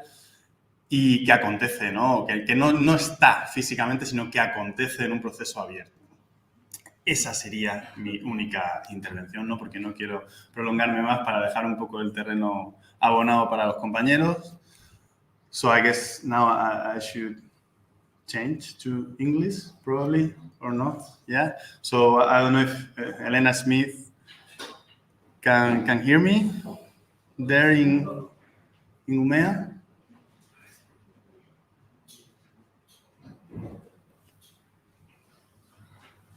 No, I can hear. no sé cuál es el protocolo técnico. Hello. So hi, hello, Hi. Elena. Can you hear me? Yeah, I can hear you just fine. Can you hear me? Yeah, sure. Yeah. Good. Okay. So it's a pleasure to have you here.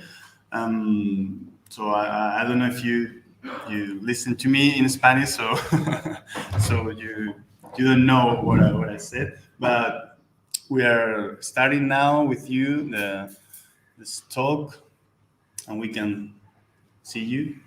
Yep. Hi.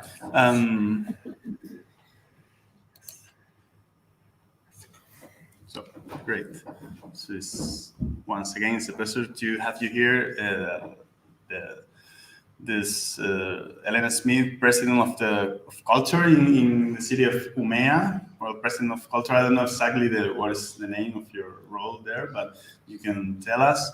Well, we are willing to know about your case study, your city there in the far north of Europe, like a success case study that. Okay. I don't say anything else, so you can start whenever you want. The floor is yours. Yeah, thank you so much. Well, as you said, my name is Helena Smith, and I'm the chair of the board of culture here in Umeå and the Umeå municipality. And first, I'd like to thank you so much for having me on this panel today. I think it's going to be really exciting. And I would like to just start with a brief overview of where Umeå is today, so you have a basic understanding, and then talk a little of how we're working with cultural strategies and social as well as cultural sustainability to continue building our city. So a few different aspects of what culture is. Umeå is it's a growing city in the north of Sweden, which means we have many possibilities, but also some major challenges ahead of us. We have about 130,000 citizens, which makes us an average city in Europe when it comes to size. Umeå has a very highly educated population and one of Europe's most climate progressive citizens, as well as a unique culture of trust and cooperation. In Umeå, we have about 80% of the population that trust each other and government institutions. And why this is important for us is something I'll get back to later on. Our region is ranked as number 1 in the EU's Social Progress Index, which is based on enabling basic human needs, creating foundations for well-being and opportunities for the inhabitants. And for some time, the city of Umeå has invested the most financial resources into culture of all Sweden's cities, relative to the number of residents and year. Among other things, this has resulted in several strong cultural institutions, a very successful year as European City of Culture in 2014, and a new cultural center incorporating a central library, a municipal art gallery, and so on, as well as increased financial support for the civil society in order to help them achieve their ambitious objectives. And there are several key elements to this.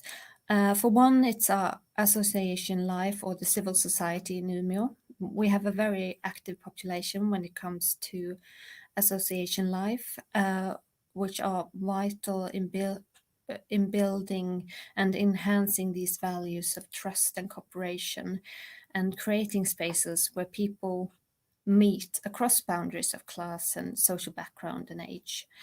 It's a very do-it-yourself spirit and sort of togetherness that lifts Umeå and strengthens the local democracy and enriches life for all of the citizens here. The freedom of citizens to associate, to organize themselves, to join forces, to communicate their interest to political decision makers is an essential condition for a well-functioning democracy. A civil society serves as a democracy school, a supporter of voices and opinion former. It creates socially beneficial activities within different sectors and contributes to community and trust between people. And research shows that regions who are strong in trust have governments that support a strong local association life. The second part is strong ties. Umeå is, as I said, located a bit peripherally in Sweden in the north and far from the big national scenes. So we have sort of our work cut out for us. And as such, we have been forced more or less to do things ourselves to get anything done. This has also created a very strong local sense of self and fostered relationships between everyone from the, a cultural loving child to associations and big cultural institutions. And we all need each other to sort of survive. And the third part is the political decisions. For many years, there have been a far-sighted political ambition within the field of culture that's been conveyed by means of a range of, dare say, progressive decisions. There is also an awareness that this impacts different areas and cannot be seen as one small issue, which unfortunately I think a culture often is. Cultural aspects are part of our comprehensive plan. We're working with a designed living environment, and we have a cultural policy program that encompasses 10 years and across all area of politics that has been decided in our foremost or political institutions or never mind. And since we have very active citizens, it's key in this case that we really talk and listen to each other about each other's needs. And we need to do this together, and that's where the trust comes in. They give us trust, and if we use it well and wisely, it's sort of a good cycle. And with that, I think we challenge the limits all the time, because the citizen as well and the associations feel that we trust them. As I said, the City Council has decided that our primary goal in Umeå is that our growth must be reached in a social, ecological, cultural, and economic sustainable way. No one part of these aspects can work alone, as they contribute and are independent upon each other. And this is fundamental in planning the city. We have also decided that we need to use densification when we're building the city. We talk about the 5-kilometer city, and that's how far it should be from any one point to one of the city centers. This is one aspect that both enables but also challenges the cultural infrastructure in a democratic and equal access to cultural offers on one hand, but also a high demand and a pressure on these different cultural platforms. A strong cultural policy and an energetic, multifaceted network of associations have, we think, contributed to a very vibrant and democratic society, and contributed above all to our very high ranking when it comes to social progress. This has resulted in a community with greater security and trust between people, with meeting places where people can come together, transcending generational boundaries, a public presence throughout the entire municipal area, and a meaningful concept of leisure. Cultural sustainability, in our definition, aims to preserve and strengthen these values and initiatives in the long term. There's also the awareness that when we're developing cities, we sometimes build up new imaginary boundaries or walls, things that cannot be seen but that people know is there regardless. And that has to do with equal access to the city and how it's portrayed through the type of structures and art and things that make the neighborhood come alive. It has become increasingly common to use the term artistic environment design and cultural sustainability in a wider context, where art were previously regarded as being something to be applied after the fact when the building was made.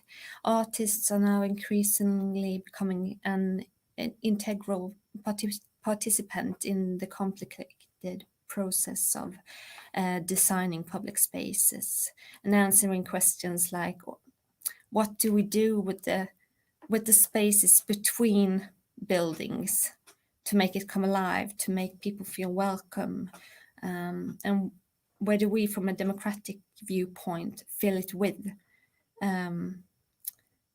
instead of people deciding for themselves, or a small group of inhabitants deciding. We should do it together in a democratic way. One example that I would just like to address is in Umeå is the station tunnel, which connects the city center with the neighboring or the nearby neighborhood of Haga, which is a good example of how physical planning can be developed by adding a gender perspective, as well as incorporating culture and arts. The artistic design of the tunnel is called Lev, which means live. It's a celebration of our local author called Sara Lidman. On the walls of the tunnel there are quotes from Sara Lidman, and passers-by can press buttons and listen to recordings of Lidman reciting her work and so on. So it's a very interactive design. The architects have been working with spaces, height, daylight, rounded edges, and the new tunnel is broader and lighter, with an optimal inflow of light at all entrances. An additional entrance in the middle is another example of how the tunnel has been planned with regard to the feeling of safety in a place that can sometimes be perceived as unsafe. Round corners allow for a better outlook entering the tunnel, and there's nowhere for an unknown person to hide. And I think this is a great example of an architects or city planning and artists working together, as well as working with the gender perspective. The tunnel becomes an area where people can feel safe and with higher accessibility. The tunnel has also become an attraction in itself. So people use it both as a passage in their everyday life and a point of interest. So as our municipal area grows and changes, an open and free cultural life, we think will prove to be a condition for well-functioning democracy and a richer life for its residents. That's the points I'd like to take up now in the beginning. Yeah, I'm looking forward to the discussion further on.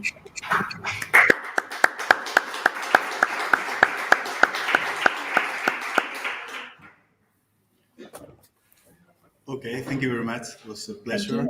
We will go on later on with the question and answers. So we can pass to the next colleague here. I should change this. Bueno, continuamos entonces. Después de escuchar un poco las claves de esa ciudad de éxito, ¿no?, que hemos dicho, de Umea, realmente una ciudad, a growing city, una ciudad que está creciendo en el número de habitantes. Y, a ver, aquí, ¿no? Pasamos a... So, it must be here. Yes. Okay. And I have to... Yeah. I have to use this. This is it. Okay. Okay, pasamos de Umea, entonces, que fue capital europea de la cultura también en 2014, a otra ciudad que en este caso será capital europea en 2023, Veszprém, en Hungría.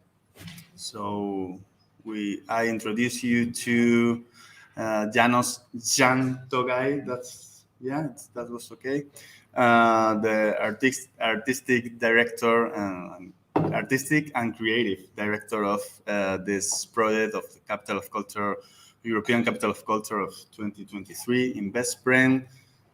It's okay. I'll say anything else. Thank you very much. I thank you for the possibility to come here. I want to thank as well my friend Gaspar Cano Peral, who invited me 2 years ago to take part in this event. I thank as well Javier, who has introduced me yesterday evening to the Ir de Cañas and Ir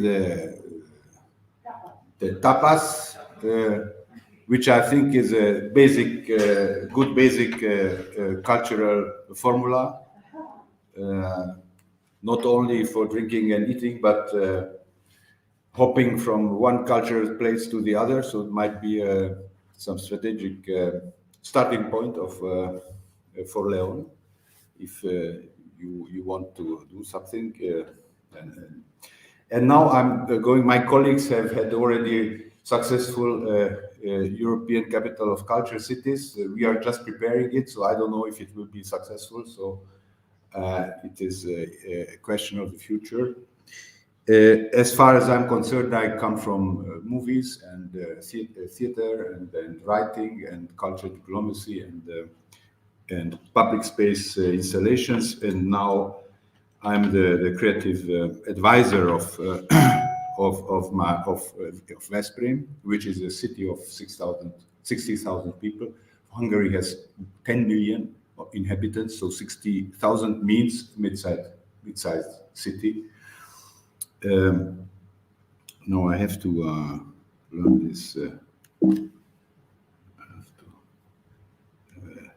strategy, how to, because I cannot read. Here, okay. So it's a 60,000 inhabitant city, It has already tried once in 2007 to get the title. It did not. It got it with Page got it, and Page is another city. And then Veszprém, preparing for asking to get the title, it decided to include the region. Now the region, as you see, is quite a beautiful region for us, at least. And that was this is one of the most emblematic regions in Hungary. It's Balaton. It's a lake, and around the lake, a big region. It's 450,000 people living there, and during summer it's 1.8 million tourists. So it's really huge for Hungary. And so that was not a bad idea because they got the title. You can see we were quite happy. The guy in the middle is the mayor of Veszprém. So it's important to have the politicians on board, and that they understand. Of course, they as well developed a strategy, but that they later on remain on board. That is very complicated. I will not talk about this, but I only will say it's very complicated. Politics, culture, strategies. It's sometimes really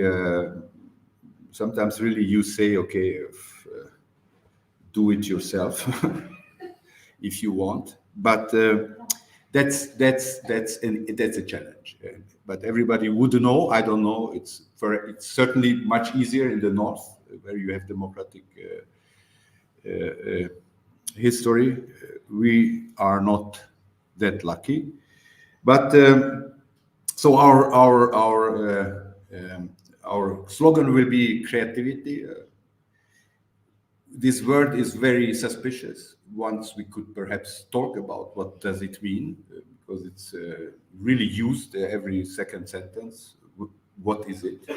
But anyhow, we will call as ourselves as well. Now I will introduce you to the city, to the lake, and a bit of the region.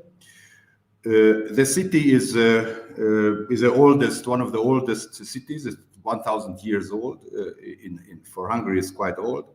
It's near to the Lake Balaton, and it's called Veszprém. Veszprém is a Slavic word, not Hungarian, and it means stubborn. And I can tell you, it's true.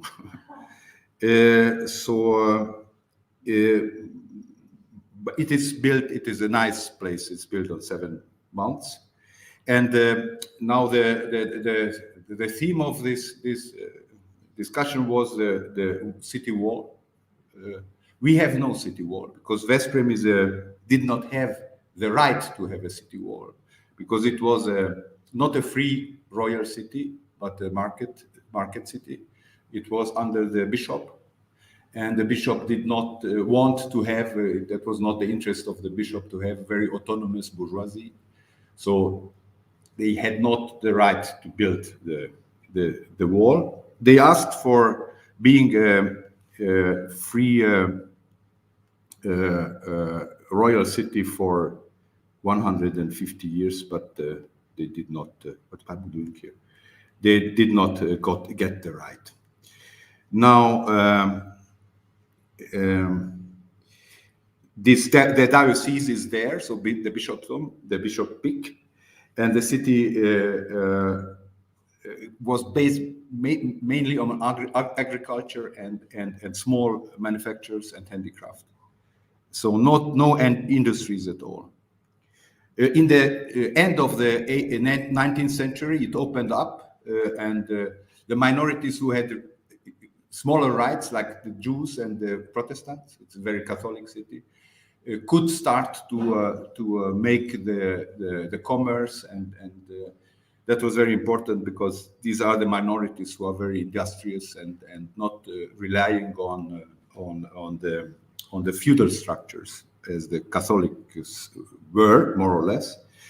And the handicrafts were good messines, as good patrons as well. So they built a theater and museums, and that is and very looking for being sustainable. So not very expensive, but sustainable. Now then came the Second World War and the whole Cold War, and Hungary became is under Soviet influence, and it started a sort of a modernization. Socialism, communism, the plan of communism was a sort of modernization. And Veszprém became a university city, founded in 48. And it became a city of research as well. There were laboratories, 2, 3, quite important laboratories for heavy chemical industry. So Veszprém became sort of a hub for the STEM elite of Hungary. And as well, of course, young people wanted to come to Veszprém and went to the university there. Veszprém got then the housing complex was erected. It's more than 30,000 people live in the housing complexes of Veszprém. Even today, that means 1/3 of the population. That is the modernization eradicated lots of the past. It was destroyed. This is modernization as well. And so this was a sort of a modernist utopia. We are in the 70s, 80s.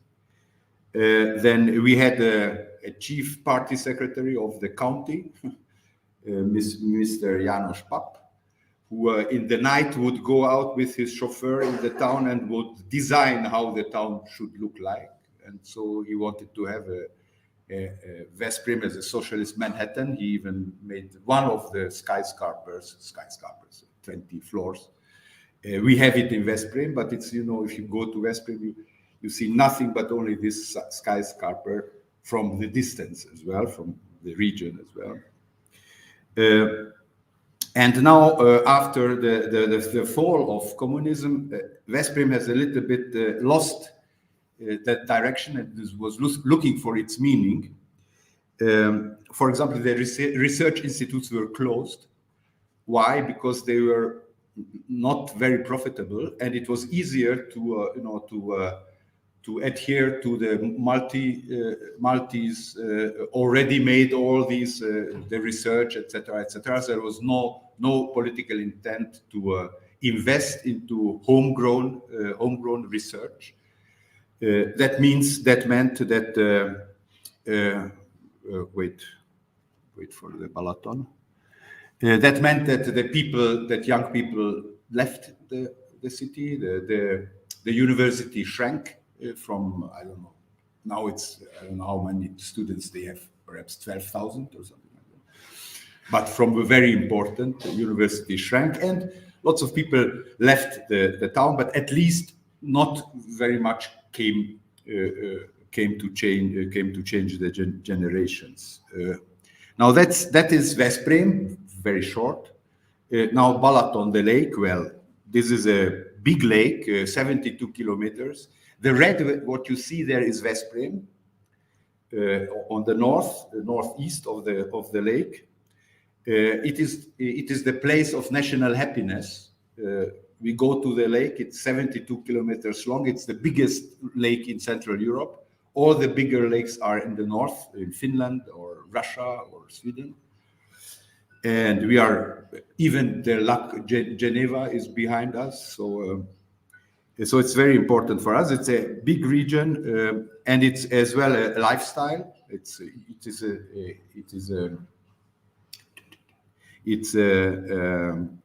a place of good gastronomy, good wines, and things like that. That is now. Before it started as a muddy place. It was muddy waters. It was peasant life, nothing with recreation or holidays. It was about fishing. And then that is an interesting thing. One of the very dynamic class of Hungary was the aristocracy. And one of the important aristocrats, Széchenyi, introduced steamships on the lake. And he said at the time, that is very interesting for us now, for our theme as well, he said the steamship is not only a steamship, it will change the civilization around the lake. So this is something that will force to change the culture. This technological device will change the culture. And it is true, Balaton became more and more a lake managed by men, and transformed into a holiday region. Now, additionally, Hungary, after the First World War, Hungary lost the First World War with Austria, and they lost 2/3 of the territory. Hungary has 1/3 what is remained from Hungary, but that meant as well it lost the connection to the Mediterranean Sea. So the Lake Balaton became very, very important. And it became the Hungarian Sea. This is in the 30s. The bourgeoisie came there. Aristocracy bourgeoisie was at the lake. And then after Second World War, when socialism, communism arrived, the lake became a holiday resort for the people, and lots of union homes were there, and the Balaton became our Riviera. And it became, after 56, we had the revolution against the Soviets, the crushed revolution. We have only crushed revolutions. And the deal was that you could buy small parcels, small land to build a house or something like that. So that was a sort of a political deal as well. You don't speak about politics, freedom, democracy. You speak about holiday. And it's interesting because the word szabadság in Hungarian has a double meaning. It means freedom, but it means holiday as well. So it is only the one meaning that remained during socialism. It was holiday. So but the Hungary became, after 56, quite a liberal place among the socialist communist countries, and it became through this, for example, the meeting place for East Germans and West Germans, and they met there. And it was they were not only negotiating family affairs, but the world between East and West. So we sometimes think that the German unity was sort of forged a bit around the Lake Balaton. And this very interesting group, West German, East German, Hungarians, and of course other tourists as well, formed a netting that was a very strange socio-economic netting, like a proto-capitalist netting, that was a little bit different from the rest of the country. And that was one of the big illusions of Hungarians, who said when in '89 the fall of communism, they thought we know capitalism because we know the Balaton. But then was the big surprise that capitalism is not proto-capitalism, but it is capitalism. And so that is the post-communist story. And now we arrive at the post-communist story. Was the first thing was that when the borders opened, everybody went to the real sea, not the Hungarian sea, Mediterranean and the Caribbean and whatever who could afford. And so Balaton was abandoned and stayed abandoned a lot of time. But now it is rediscovered, and not only by Hungarian people, but as well, of course, the investors. You see the picture on your left, on your right.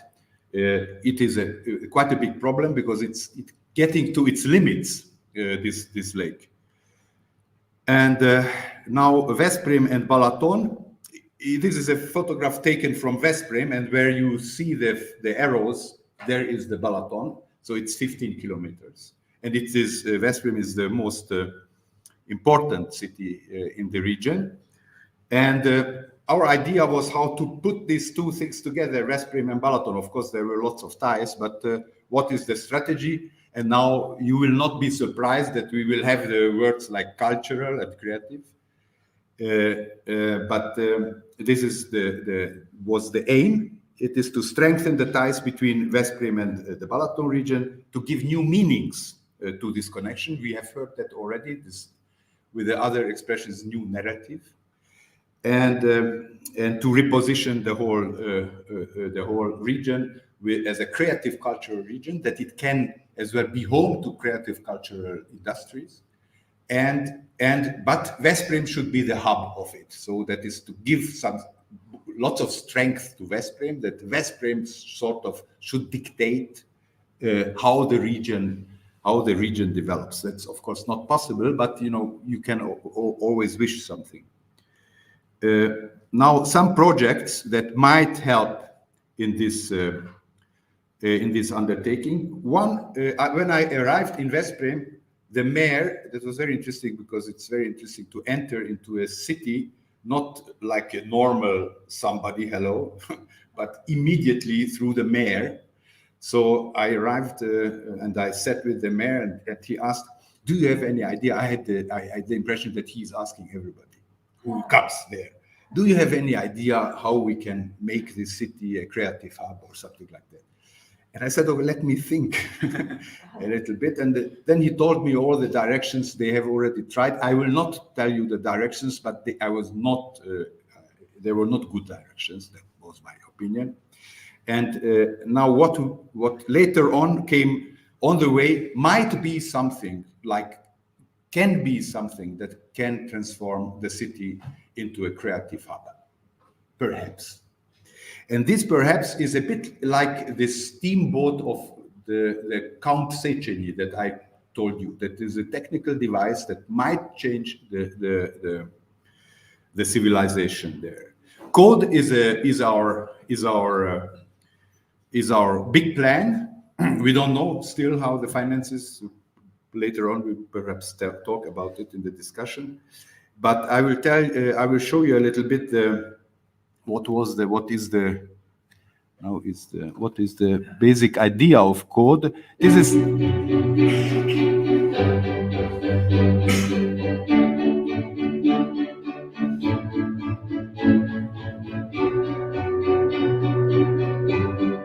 still out, no?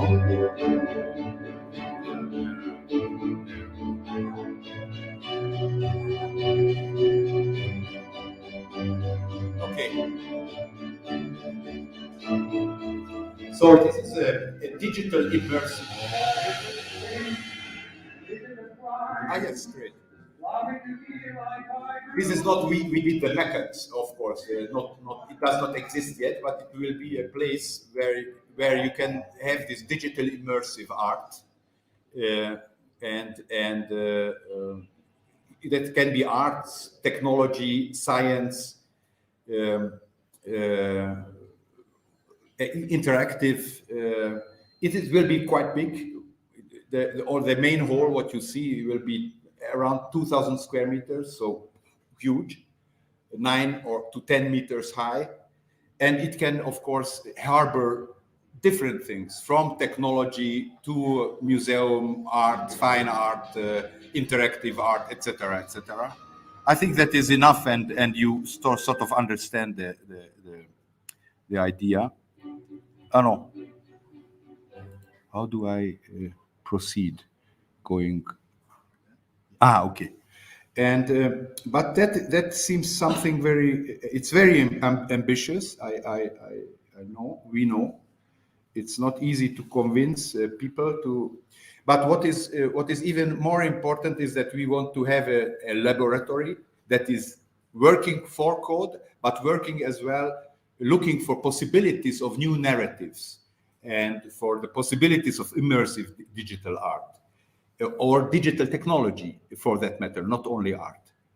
And this, we hope, will attract, and not only that we hope it, that in the first things that we did already, with this plan, we have put Veszprém into one sentence with Paris, Bordeaux, Tokyo, and Veszprém, because these are the places where there are important immersive digital sites or venues. So this is, of course, yeah, but at the same time, it is, you make a gigantic step because you are visible already for very creative people. And we are hoping to attract them and to work with them together. This is the basic idea. And of course, it is educative and for education, etc. You name it. We will have something like a digital tunnel as well. I will not tell you the whole story about. We have a tunnel of 160 meters, and an old tunnel. Nobody uses it. Was a tunnel for a little railway, and we want to transform it through the content lab. We'll make the contents for it. So this is the other dream. This is more possible because it's not so expensive. Now, the other thing is we have the Hungarian Motion Picture Festival, and we succeeded in transporting it from Budapest to Veszprém and the Balaton, because we know, and I know because I'm in the film business, that they have been looking for years already to leave Budapest to a better place. And now we said, now it's the moment, come to us. Here is like Hungarian Cannes. You have the sun, you have a lake, you can be, and it's the most important Hungarian film event. And we think on the horizon to work together with Code and the Motion Festival.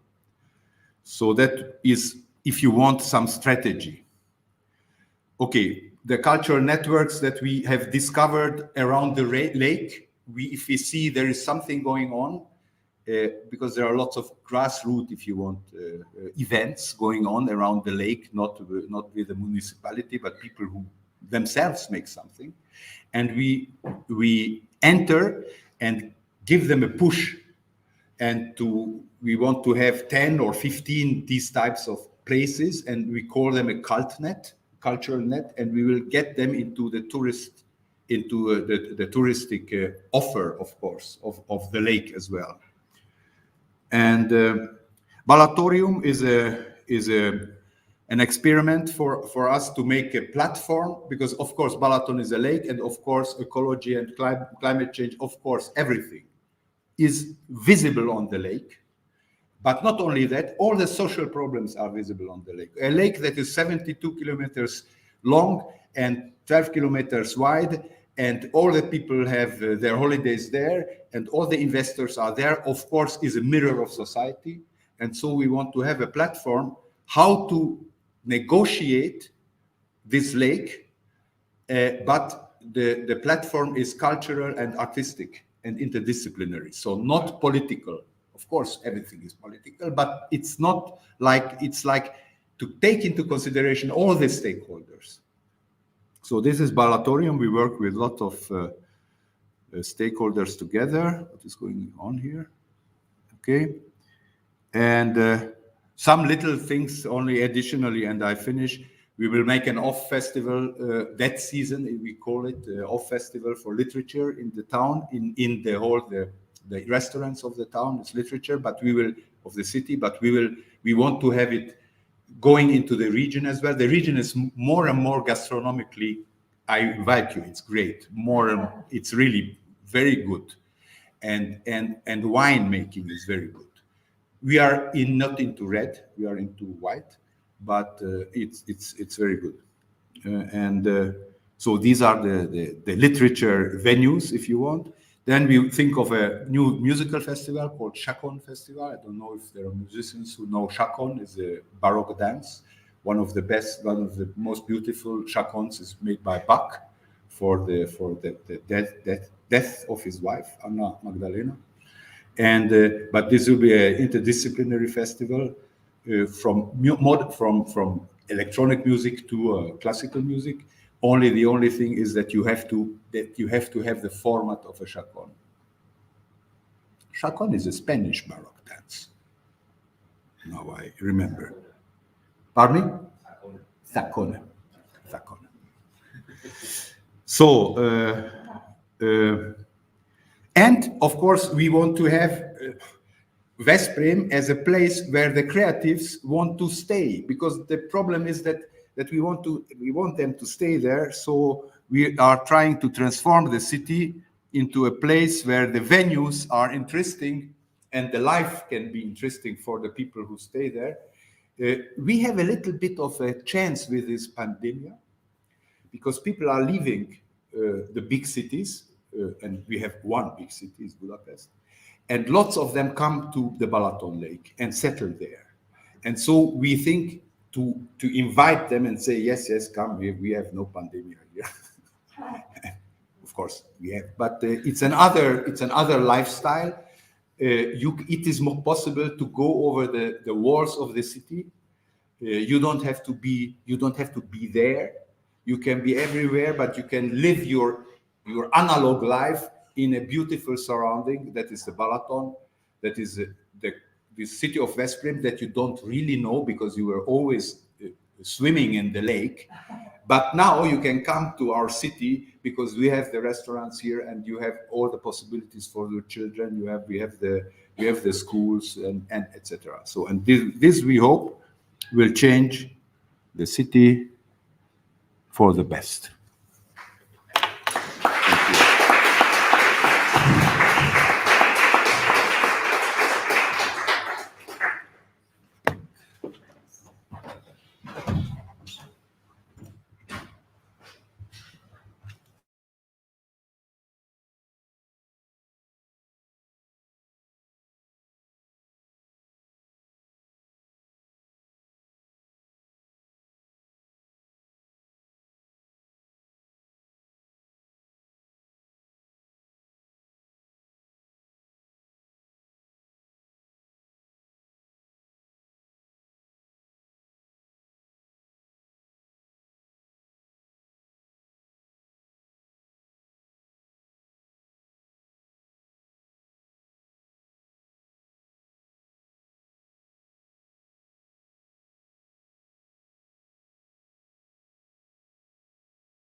También trabajo en Berlín, en Alemania, ya que es una gran ciudad, ¿no? Cambió un poco de tamaño, de escala de ciudad, y también ha trabajado ha investigado en arquitectura y diseño urbano en Brisbane, Australia, decano de arquitectura en Madrid, actualmente trabaja también de forma independiente en Berlín y Madrid y colabora, probablemente a lo mejor haya leído algunos artículos, en El País, en materia de cultura y ciudades, y le paso rápidamente.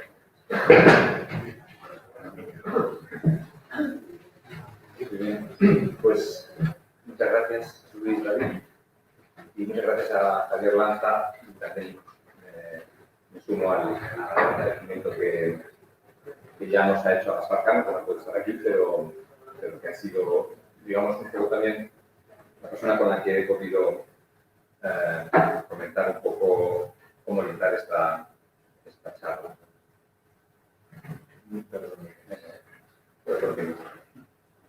Bueno, aprovecho para comentar que lo que voy a tratar yo es un poco la cuestión de la forma. Un segundito que me he quedado blanco.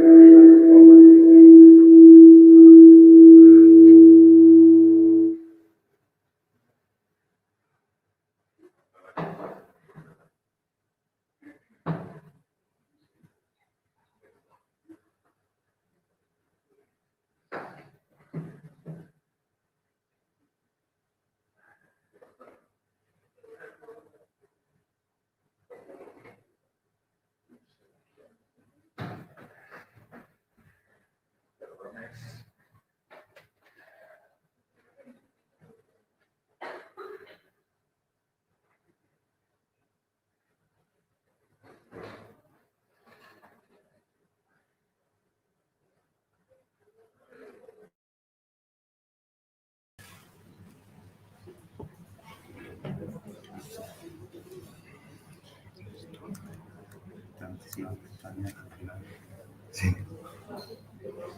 No sé si ahora nos ponen el PDF ya puede. Vamos a dejarle el PDF. Sí. Ahora el PDF. Ahora ponemos la presentación y presentación. Y disculpen. Ahí está. Gracias. Bueno, comentaba que la cuestión de la forma, siendo el único arquitecto, creo, que va a intervenir en la... me parecía importante... No se oye. ¿No? Ah, Mastercam, vale, perdón. Bueno, decía que siendo el único arquitecto, o es otro, ¿es este? Ah, es este, vale. Bueno, este también, están todos abiertos. Bueno, pues sigo con este. Ahora bien, vale. Entonces, decía que siendo el único arquitecto, pues me parece importante el tema de la cuestión de la forma y de cómo las estrategias culturales, pero en particular el desarrollo urbano, tienen una formalización. Y esta cuestión de la forma es la que me gustaría tratar, porque aunque hablamos de estrategias culturales y parecería que, bueno, quizá la primera sesión parece que es una cosa más vinculada a eventos y a situaciones, digamos, más soft, hay una parte más hard que creo que esta presentación última de Llanos nos hace ver clarísimamente y, de hecho, la gran apuesta que ha hecho Vesprem es directamente hablar, digamos, de geografía, hablar de un lago, hablar de una región, y me parece a mí que, por lo poco que sé de León, podría ser una buenísima estrategia, y de esto hablaré a continuación. Decía también que me ha gustado cuando has vuelto a recordar un poco, ¿no?, lo de la ciudad como experimento, porque a veces la ciudad como experimento en el mundo de la arquitectura y del urbanismo puede ser un experimento fallido, y yo creo que no es el mejor lugar para fallar en los experimentos, ¿no? Es un lugar donde vive gente y, por lo tanto, creo que es muy bueno hacer investigaciones serias, y lo que remarcaría como muy importante de la primera sesión es el tiempo que se tarda en hacer una estrategia cultural e implementarla, ¿no? Entonces, esta imagen que tenéis aquí, pues es la guerra y la destrucción de las ciudades alemanas, y todavía estamos presenciando que algunas ciudades no se han recuperado. Otras, como Berlín, sí, y hablaré un poco de cuál es esa capacidad de Berlín, con esa palabra que se usa tanto ahora, de resiliencia, de conseguir, digamos, soportar, ¿no?, lo que ha sido esta transformación tan tremenda, que no solamente fue la guerra, sino que fue también la partición en dos ciudades, ¿no? Esto me parece que es importante averiguar cómo se consigue hacer algo así. Una pequeña digresión que tiene que ver con el desarrollo urbano, y que me gustaría, las condiciones de partida un poco que yo me he planteado es, sabemos que el desarrollo urbano va ligado al desarrollo económico, y la palabra clave en ambos es el crecimiento, ¿no? O sea, es una cosa que se ha hablado mucho del crecimiento como algo muy positivo, pero, sin embargo, desde hace no mucho somos conscientes de que también ese tipo de crecimiento es insostenible. Con lo cual, yo creo que ese llamado desarrollo sostenible quizá parecería que no tiene por qué asociarse al crecimiento, sino que también podría asociarse al decrecimiento, ¿no? Hay estrategias que podrían, digamos, pensarse desde esa perspectiva, ¿no?, como la sostenibilidad, algo que puede, digamos, tener un impacto en algo que por ahora vamos a llamar de crecimiento, ¿no?, y que no verlo como algo negativo. Pero claro, por otro lado, sabemos que existe un fenómeno que podríamos asociar a todo esto, que es muy vinculado al decrecimiento, y que es la despoblación, y esto es un tema que ahora mismo se trata mucho. Sin embargo, este decrecimiento de población no es consecuencia de un desarrollo sostenible, sino más bien el efecto de un desarrollo urbano que ya sabemos que es insostenible. Entonces hay que asociar un poco el desarrollo urbano con esa especie de efecto que en el programa se menciona como el fenómeno de las shrinking cities, y que son, que en castellano tiene una traducción mala, porque en inglés yo creo que funciona muy bien la palabra shrink, tiene muchas connotaciones y todas son aplicables a este fenómeno, pero habría que decir ciudades menguantes, ciudades que encogen, ciudades que se despueblan, ciudades que se retraen o ciudades que decaen, ¿no? Y bueno, esto claramente se detecta un problema que no es solo intrínseco a las ciudades que decrecen, y principalmente cuando detecta esto Philip Oswald, que es, digamos, la persona que no es el único, pero digamos que es quien lo analiza y quien lo detecta y quien lo pone de manifiesto. Es el año 2004-2005, la investigación probablemente es anterior, o sea, ya Alemania tiene 15, 16 años de experiencia en esto, y esto se produjo por una cosa muy sencilla de ver, que es, bueno, en gran medida se produjo por el tema de la despoblación de la Alemania del Este en el momento de la reunificación. Entonces, podríamos decir que estaría la Alemania vacía, ¿no? Esa Alemania del Este pues, se podría llamar la Alemania vacía, y ya sabéis por qué uso este término, porque está tan en boga hablar de la España vacía. Entonces, ¿qué es lo que ocurre? Que la gente se va a un tipo de desarrollo que, bueno, Alemania puede tener orgullo de pensar que es un país que se desarrolla de una manera más sostenible que otros, pero realmente lo que ha sucedido, esa despoblación y toda esa migración, da a entender que hay algo que no funciona, y de hecho yo creo que políticamente se ve muy claramente que Alemania del Este es un territorio que tiene dificultades y se manifiesta políticamente en muchas maneras que no voy a entrar ahora a hablar de ello. Entonces, el caso de ciudades como León, hablando del tema de la España vacía, se ha detectado este problema de una manera muy clara, más clara en el medio rural, pero hay ciudades que también están en ese proceso de mengua o de decadencia. Y bueno, yo creo que el origen está en ese desarrollo urbano insostenible. Yo creo que lo que está pasando en España es que, bueno, allí donde no hay desarrollo urbano con un crecimiento exponencial, por ejemplo, la ciudad de León, pues no atrae. Entonces se van, digamos, la gente de las zonas rurales migran a ciudades más grandes, a Madrid, o a Barcelona o al extranjero. Ayer veíamos, en ese paseo de tapas, veíamos fotos en los bares de Berlín, de intervenciones creativas en Berlín, en lugar de verlo en la ciudad, que, digamos, es lo que se aspira desde este congreso o jornadas, ¿no?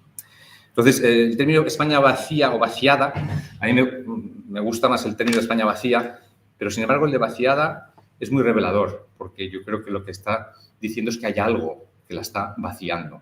Me parece muy feo llamarle a la cosa la jarra vacía o el vaso vacío, no le llamo el vaso vaciado. Si lo damos el vaso vaciado, si lo acabo de vaciar. Pero, ¿quién es el agente ese que vacía, ¿no? Entonces, yo creo que ahí es donde tenemos que tener muy claro que esas ciudades que atraen, esos polos de atracción de una manera insostenible, son muy causantes de este vacío. Y ahora voy a hablar, digamos, del caso de Berlín, que es un caso que entronca directamente con el vacío. La ciudad de Berlín, bueno, esto es una investigación que hice con relación a la transformación metabólica, que ahora explicaré por qué le llamo metabólica, de la forma urbana de Berlín.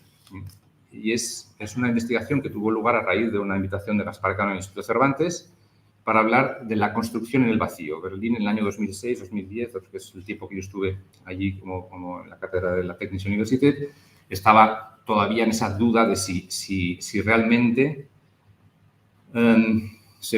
es bueno rellenar la ciudad, cómo hacerlo históricamente, reconstruimos lo que había, hacemos algo nuevo, y todo ese debate, digamos, está ahí. Entonces, yo planteé, digamos, un congreso, un pequeño, que se llama Construido en el Vacío, y es porque yo creo que, evidentemente, el vacío es un lugar que hay que construir, pero se puede construir vacío también. O sea, se puede pensar en esos espacios vacíos como lugares que pueden tener un uso, que no tiene por qué ser el de esperar a que suceda algo, sino directamente que sean espacio público, por ejemplo.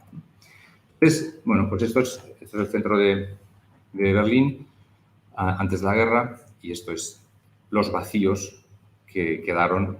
Es una especie de, como, esto ya debe ser años 50, porque claro, hubo aquí lo que se ven casi edificios que quedaron, digamos, en uso, ¿no? Y lo que se quita, digamos, es incluso todo lo que es el derribo de la ciudad, y queda esta ciudad que en el oeste se pudo, digamos, empezar a trabajar, pero tampoco de una manera muy positiva. Y en cambio en el este apareció, digamos, una arquitectura nueva, modernista, parecido quizá a lo que hemos visto también en Vesper.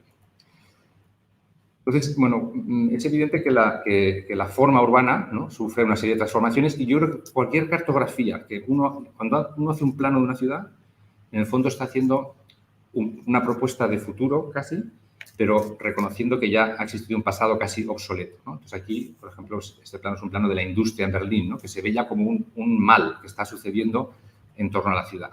Y aparece un plano que subsana eso, que es como si dijéramos los espacios verdes, cómo vincularlos, los bulevares, ¿no?, las zonas. Entonces, por eso digo que a veces un plano que presenta unas condiciones de tu estado actual, ya detecta, solamente el plano detecta cuáles son los problemas, ¿no? Y aquí ya aparece, digamos, la expansión de Berlín que sucedió a finales del siglo XIX. Pasó de ser una ciudad relativamente pequeña, no muy relevante, una ciudad corte, pasó a ser la metrópolis más importante, con 3 millones y pico de habitantes en cuestión de 30 años, ¿no? Con una tipología de vivienda muy similar, toda, etc. Eso es lo que conocemos hoy como Berlín. Y, de repente, hace falta que un nuevo organismo como este pueda tener todo un sistema nuevo. Esto es casi lo más innovador de Berlín en su momento, fue estos trenes elevados y la idea de un anillo que recorre la ciudad entera y que conecta todas las estaciones. Claro, esto es un avance enorme y es donde se explica que Berlín es una ciudad moderna, no es una ciudad europea a la antigua usanza. Ahora voy a pasar a explicar un poco por qué la importancia de la forma, ¿no? Porque si hablamos de ciudad sin límites o de experimentos y ya no hace falta murallas y ahora todos estamos conectados y todo eso, al final lo que ocurre es que tenemos una especie como de ciudades lavazada, que es la que nos encontramos cuando llegamos a cualquier periferia de cualquier ciudad contemporánea. Y esto yo creo que no es una gran solución. Entonces, tuve la suerte de que esta cátedra que tuve durante 2 años en Berlín había sido la de Oswald Matthias Ungers, y tiene este precioso libro que es Morfología de la ciudad a través de metáforas.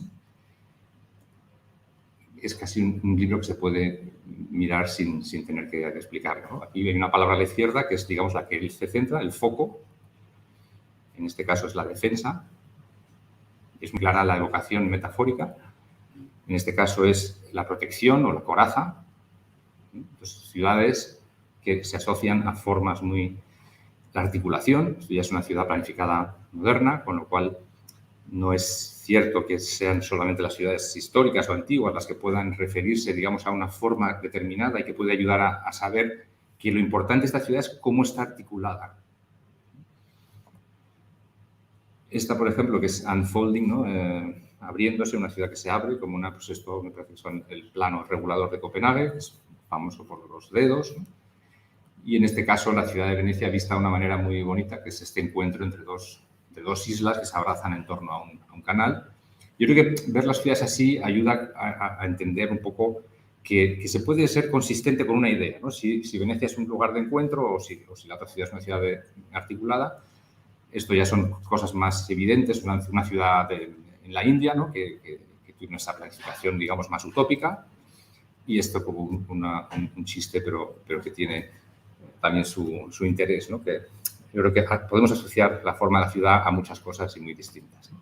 Entonces, yendo un poco ya en detalle a aplicar esta misma manera formal de entender la ciudad, hicimos un trabajo que, basado un poco en la idea de metabolismo, la palabra metabolismo tiene esa raíz que es que en inglés es casi traducido, sería perfecto como overthrow, y en español no funciona tanto, pero nosotros usamos esa palabra para decir derrocar, ¿no? O sea, el metabolismo es algo que en un momento determinado una estructura se modifica, ¿no? Y se convierte en otra, ¿no? Entonces, ese momento es un poco lo que hemos visto en esos planos que se van transformando y la ciudad va asumiendo esos cambios, y eso es lo que yo creo que hace que las ciudades sean exitosas, que consiguen, digamos, implementar ideas como, por ejemplo, Desprem será capaz de englobar toda esa región, todo ese lago. Entonces, esto se formalizará de alguna manera en un cambio metabólico y es un poco lo que yo quería decir, ¿no?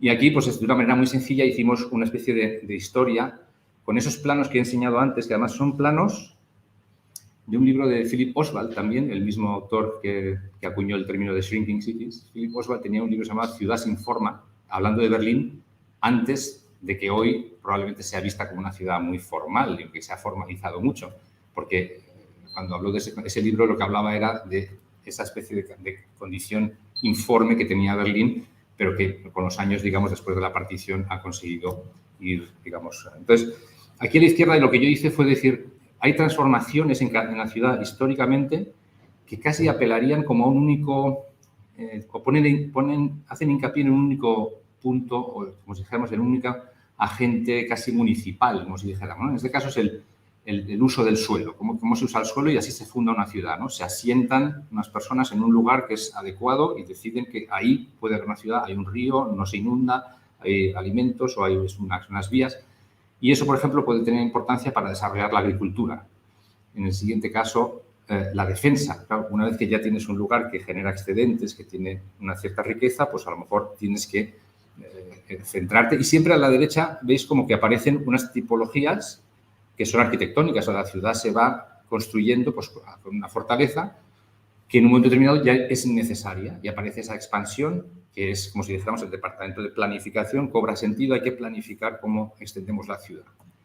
Y en un momento determinado llega la industria, ¿no? Entonces, cada plano hace hincapié un poco en esto y yo creo que es una manera muy buena de pensar que, bueno, que habrá, digamos, un tema que tratar para, si pensamos en el futuro de la ciudad, porque siempre, digamos, que se produce así. Toda esa construcción de factorías, de fábricas, tienen que ver con esa. Y en un momento determinado aparece, digamos, en los espacios para el recreo, porque son necesarios para contrarrestar toda esa polución, y aparecen los parques. A continuación aparece el saneamiento, ¿no? La infraestructura de saneamiento, y luego las comunicaciones, ¿no? Todo esto está cronológicamente, yo lo que estoy haciendo es usando los mismos planos que usó Philip Oswald para explicar esa especie de deformación de cómo la ciudad había llegado para decir casi lo contrario, o sea, no, al revés, esto nos puede ayudar para pensar cuál es el paso siguiente, ¿no? En esa especie como de vacío desangelado que se había convertido la ciudad de Berlín y que luego, bueno, que está en este capítulo de aquí. O sea, aquí ya llega el momento del vacío, ¿no? La guerra y hay que, digamos, que derrocar ese estado. Entonces, bueno, esto yo lo planteaba un poco como abriendo esa idea de que hace falta mucho tiempo. En este caso estamos hablando de un lapso casi de 80 años desde que terminó la guerra y todavía, digamos, se están haciendo trabajos que tienen mucho que ver con cómo usar ese vacío, ¿no? Y ahí yo creo que, no sé de tiempo cómo andamos, pero quizá podemos hablar de posibles estrategias y simplemente yo, consultando con personas que pueden estar más conocedoras de la región y de la ciudad, yo creo que, de hecho, vine a León a ver una exposición que estaba en el Musac, pero también estaba en una fundación que me he olvidado el nombre ahora, que está cerca del Pantano del Porma, un edificio... ¿Perdón? Cerezalles, efectivamente. Y era como una exposición que tenía que ver con cómo había sido, digamos, el paisaje y además vinculado también al ingeniero que había hecho la presa, Juan Benet, etc. Hoy a lo mejor mañana Julio Llamazares seguro que sabe todo sobre este asunto. Pero me fascinó pensar que un museo en el centro de la ciudad puede referirte a un lugar en el paisaje. Y claro, lo que todos sabemos es que León es la provincia con más reservas de la biosfera de España. Y entonces, bueno, se encuentra un mapa donde parece como que ahí está pasando algo. Y este mapa lo que es diciendo que, bueno, que aquí hay un lugar con un potencial enorme en un tema que no es baladí o que no es, o sea, es un tema súper candente, cambio climático, ¿no?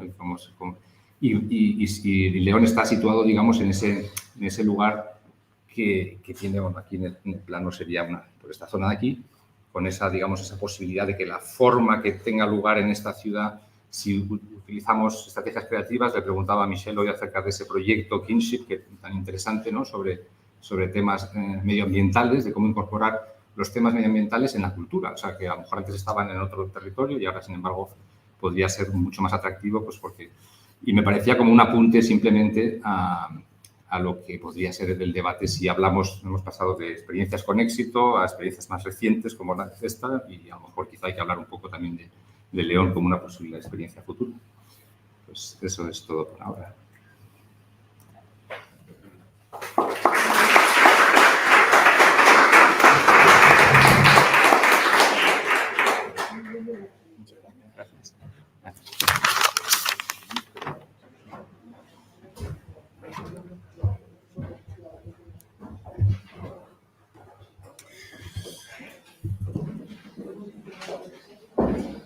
No quiero hablar si puedo, ¿no? Sí. Bueno, pues muchísimas gracias, ¿no? Para ir centrando el debate ya sobre... ¿No? ¿Aquí? Oh. Ahora y quizás sí los dos. Gracias. No era necesario, creo que es la idea de las jornadas también, centrar el debate poco a poco, no solo en casos de referencia más o menos lejanos, sino en ir acercándonos a León y a su territorio, ¿no? Es importante que lo hagamos, ya por fin ha llegado ese momento, así que muchas gracias. Y mientras a nivel técnico todo funciona bien, esperemos que sí, pasamos al último colega, ¿no? Al último invitado de la mañana, Jorge Sanguino, otro invitado con una extensísima trayectoria, muy variada geográficamente, ¿no? Y profesionalmente, nacido en Cali, filósofo, historiador del arte, nos viene a traer sobre todo experiencias de las que él ha ido teniendo en los últimos años, ¿no? Ya muchos años en Alemania, ¿no? Sí. Principalmente. Tanto en Berlín como en, dijimos antes, lo hablaste en Düsseldorf. Estupendo. Pues cuando quieras. Sí, el micrófono es tuyo. Muchas gracias. Creo que los dos micrófonos. Ambos. Bueno, muchas gracias. A Anne Battinson, a Gaspar, que no está hoy con nosotros, a Javier Lanza. Yo tengo una pregunta. Obviamente va a ser la hora del almuerzo. Entonces ya hay hambre, como dicen los mexicanos. O sea que vamos a hacerlo rápido. Voy a explicar un poco lo que hemos estado haciendo en los últimos años. Nosotros somos sector privado, no somos sector público. ¿Por qué creemos mucho en el sector privado? Es decir, yo trabajo como galerista de arte, marchante de arte. En los últimos años, afortunadamente, la dicotomía entre dinero y cultura terminó. Y ya saben que el dinero, la cultura necesita dinero y la cultura puede producir dinero. Eso ha sido muy importante y en Alemania y en Estados Unidos y en otros países hay estudios del mercado del arte. Y esos estudios del mercado de arte han mostrado cómo galerías han cambiado el paisaje urbano y han logrado implementar, digamos, una dinámica cultural en una ciudad. Nosotros estamos en este momento trabajando en Düsseldorf con un proceso que no les voy a mostrar porque es, digamos, está un poco trastocado. Lo que estamos haciendo es la internacionalización de la escena cultural de una ciudad. ¿Qué sucede? Cuando la escena cultural, con todos los proyectos que los colegas han mostrado, se consolida, puede ocurrir un proceso de exclusión. Los gestores culturales comienzan a consumirse a sí mismos y no dejan que entre nadie más ni otros discursos a la ciudad. Entonces, afortunadamente, como soy el único suramericano y tal vez soy el único colombiano que tiene una galería en Alemania, estamos trayendo artistas latinoamericanos a Alemania y estamos en particular trabajando con los grupos indígenas, conocimiento indígena, porque tiene una relación muy clara con el medio ambiente.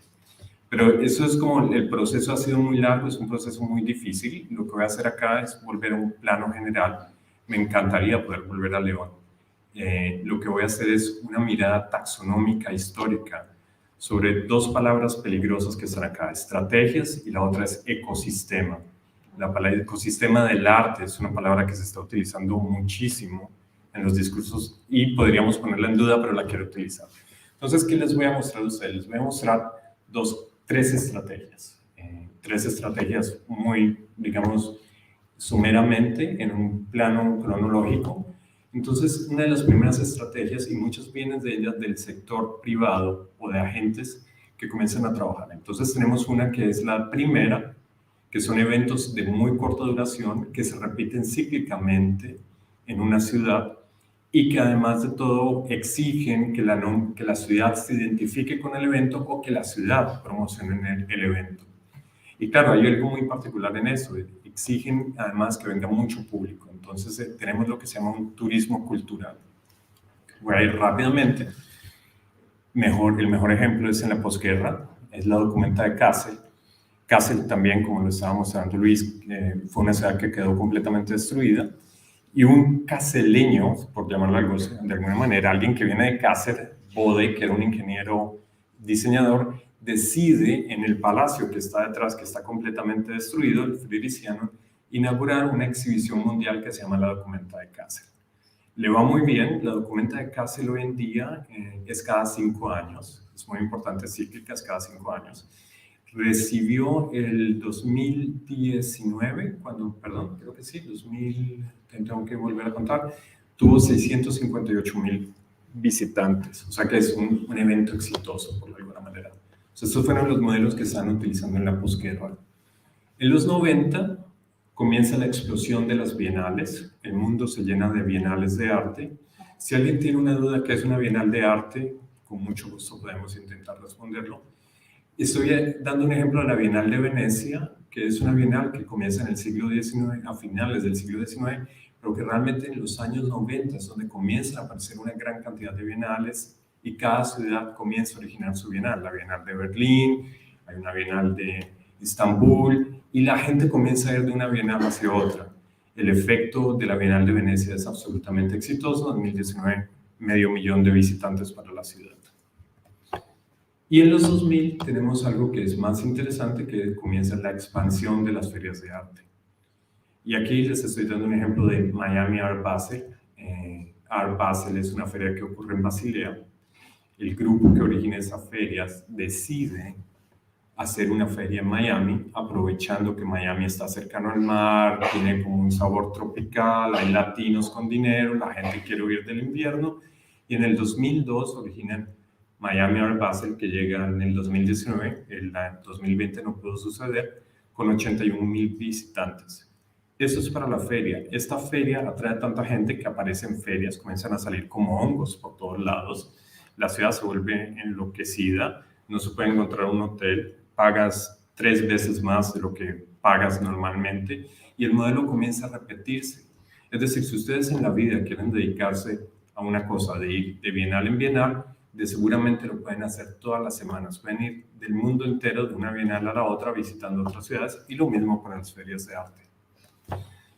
Y llegamos en el 2010 hasta el día de hoy, son multi-eventos urbanos, los famosos Gallery Weekends o las Art Cities.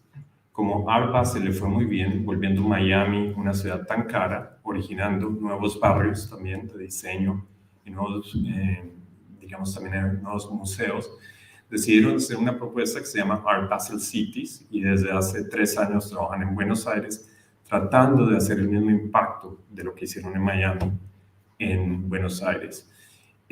Obviamente hay que hacerse muchas preguntas al respecto, vamos a pasar rápidamente por lo del almuerzo. Hay una segunda estrategia que también la estamos viendo acá y es una creación o reuso de estructuras físicas para museos, espacios culturales y colecciones. Y estas tienen 2 orígenes, hay públicas, privadas o son mixtas y la mayoría de ellas no responden a veces a las necesidades de las ciudades, sino que aparecen como un ovni que aterriza. Sin embargo, siempre mantiene un carácter educativo general democrático en esta idea del museo, una idea heredada desde el siglo XIX, y podemos ir rápidamente. En los 80 y en los 90 hay una explosión de los museos de arte contemporáneo en todos lados. Inclusive estoy haciendo una foto, tenemos el efecto Guggenheim, no muy lejos de acá, del cual hablamos mucho. Estoy mostrando el Museo Marco de Monterrey, que me interesa mucho, que fue fundado también creo que en 1988, y para tener la fundación de ese museo y hacerlo atractivo internacionalmente, estaban dando un premio a los artistas de alrededor de $500.000 anuales. El museo, estoy mostrando la fachada porque me interesa algo muy particular de esa fachada. Si ven dónde está la Gran Paloma, hay 2 columnas. Esa no es la entrada del museo. La entrada del museo es una puerta muy pequeña hacia el otro lado. Este museo está mirando la Plaza Central de Monterrey, en México, y la gente se reúne a bailar todos los fines de semana en esa macroplaza.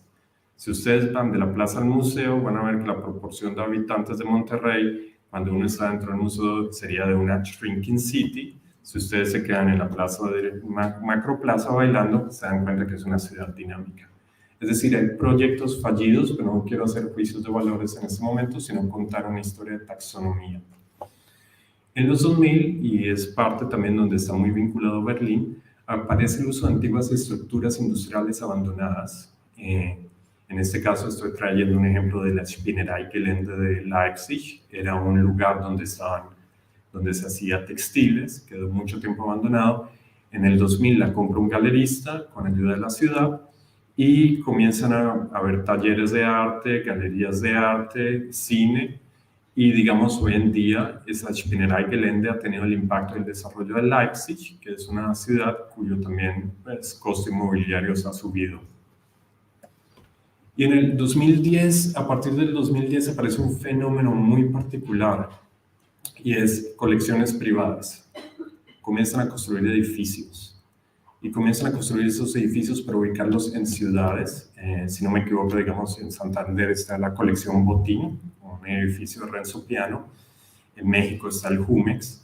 Y aquí les estoy mostrando la última odisea de Pinot, uno de los hombres más ricos del mundo, que comenzó la Bolsa de Comercio de París y la convirtió en su colección privada.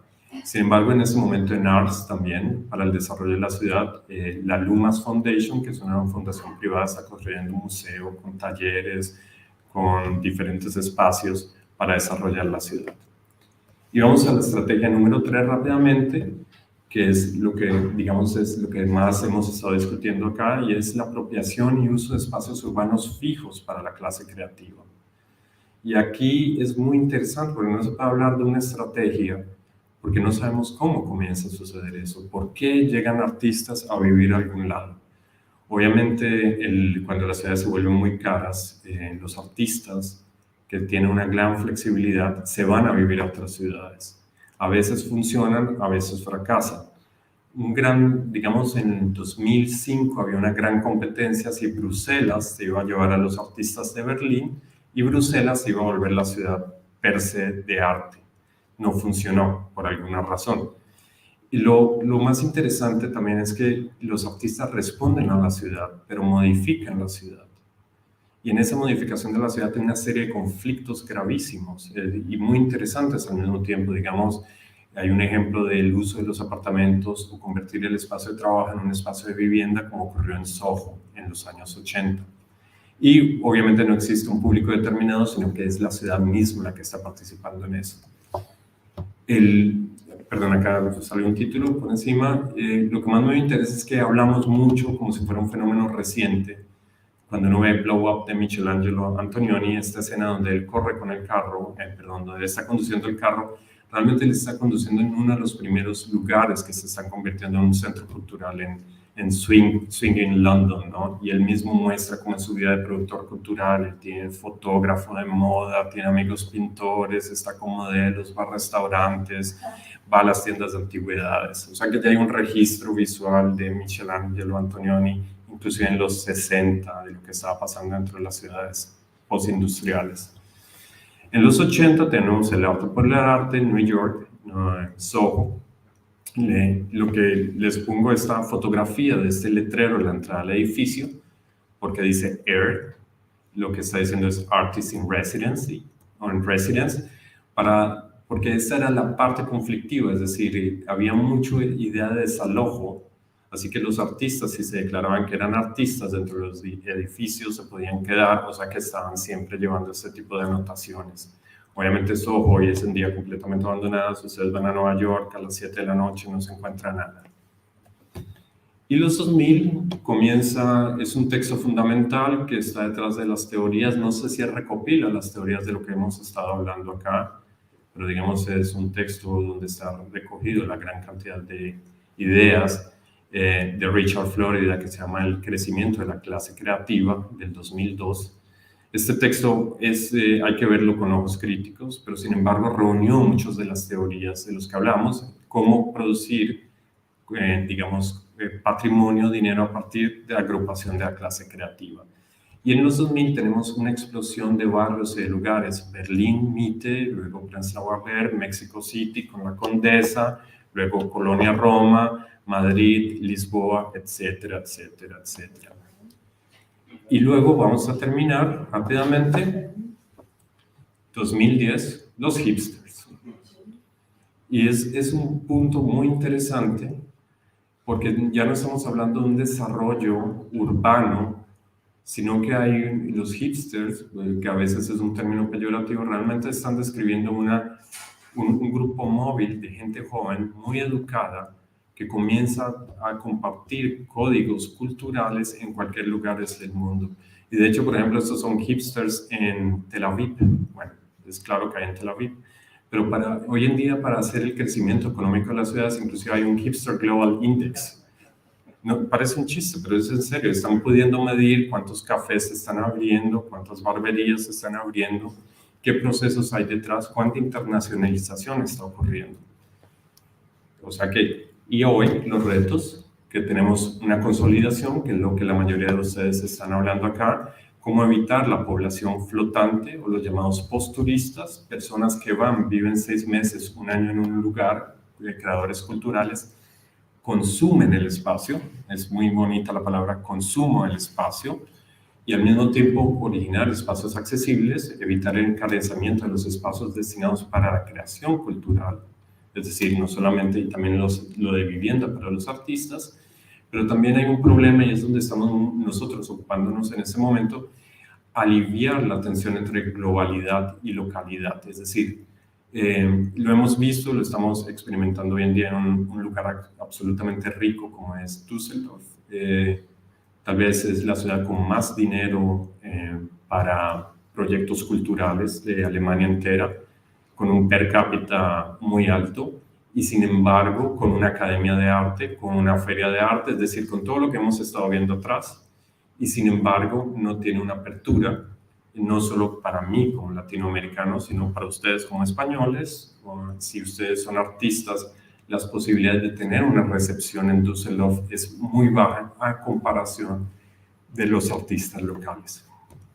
Esa es, digamos, la propuesta. Muchas gracias. Gracias a todos.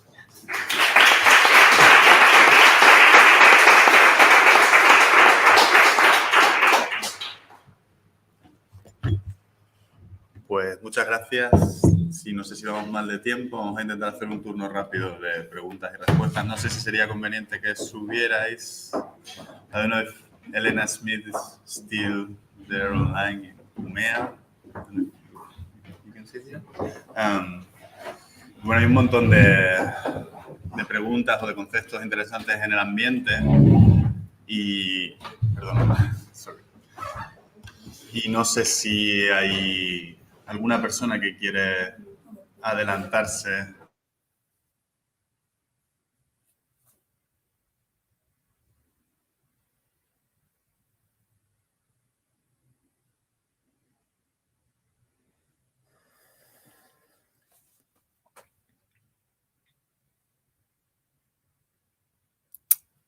Hallå?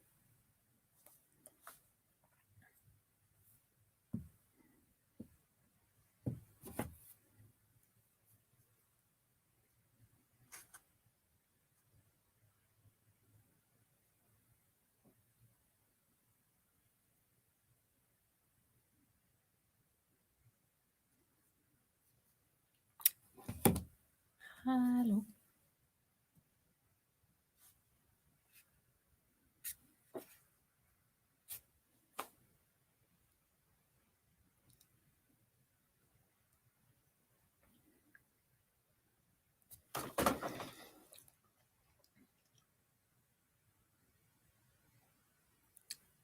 Hallå? Is anyone there?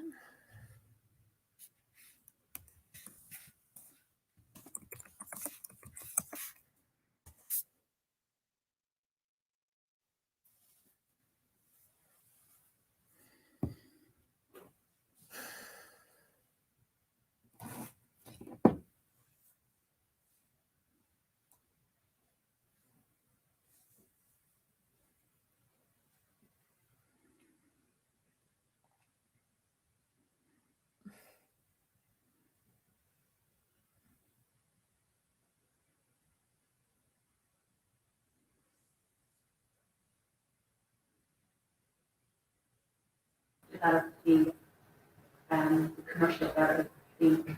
Wonderful question. Shall I answer in English? Shall I answer in Spanish? I don't know.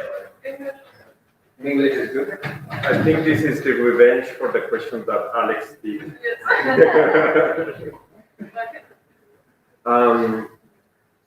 Is that after the pandemic, it changed completely the way how galleries think. I believe galleries are dinosaurs, like banks. You know, we have the finance system on the mobile phone. So sort of kind of galleries with the NFT on blockchain, most galleries can access directly to their own market. And then but it's very important to have galleries not only for that. Galleries, we do a lot of work, not only selling works, we do a lot of work spreading the artists to curators, museums, public in general, taking risks as entrepreneurs without, actually, it's kind of like idiots, you know, someone who doesn't know to count. I think it's a basic thing.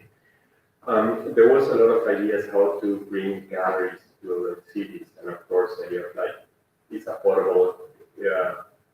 You can pay your rent by having this kind of wealth of people coming buying art. There's many models in Amsterdam.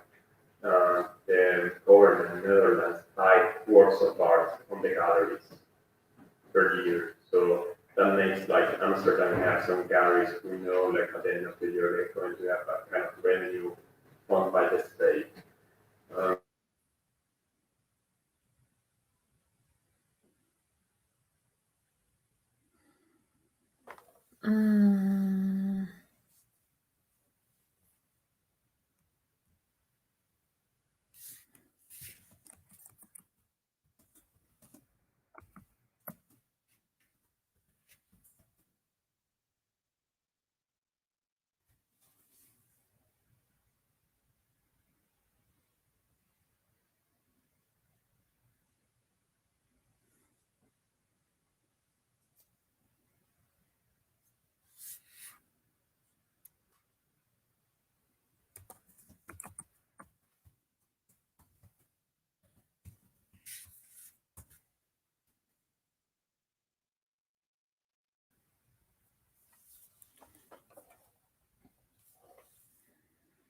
Gallery and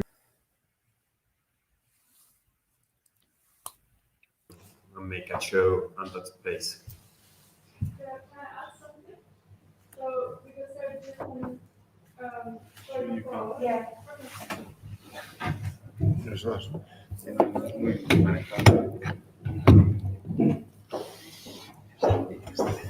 Yeah, so because that's also what you said, there are different types of galleries, and not always art has to be very expensive. So artworks can also be affordable, and it's more of a culture and a way of supporting artists, supporting art, and also identifying what galleries do, as in that they're not just a store, but that they also do exhibitions, that they have a discourse, that they enrich people. People can go and visit a gallery for free. So, for example, these are things that most people don't know, that you can also go and look at beautiful exhibitions and learn things without even having to pay entrance fee. So that's just, for example, something that most, I feel like public or governmental or politicians, like all those structures that are not necessarily on the commercial side, they don't see. So, and it doesn't have to be the Gagosian cost of some millions type of art. Yeah. It's almost like a social entrepreneurship model where Yeah. people can build products. A ver si. ¿Alguna otra pregunta? Bueno, yo creo que quizá, sí, ya no va a dar tiempo a centrar el debate, ¿no? Pero el tema de las escalas es importante, ¿no? Porque no es lo mismo hablar de la liga de las grandes capitales que pueden atraer gente. Sorry, yeah. So I think that the scale issue is very important because, you know, it's not the same for the medium-sized cities than for the, you know, the major league of cities around the world that can attract these creative people that Florida talk about. And I think, I don't know, I'm curious about, I mean, how UMEA, for example, is attracting people, or just, I mean, using, you know, working with the grassroots, just that, because maybe for Leon, it's better to think about first grassroots projects or just what's happening in the city, and then we'll see in the future if we are able to attract people from where, maybe just this territory around that Luis talked. I don't know. I don't think if Elena can say something, because you are in the far north. We can imagine that you know that there's not people from all over the world going there. I don't know, but you can tell us. And how are you working with us? Yeah. Yeah, definitely. I think for us, the capital of culture was a starting point, because it really set focus on culture and art. But I mean, even before that, we have a really, as I said, an active population, and I think you should build on what you got. For instance, we have a very strong association life, but it's also because we have taken political steps to ensure that it continues. Most of our big festivals are not run by like the municipality.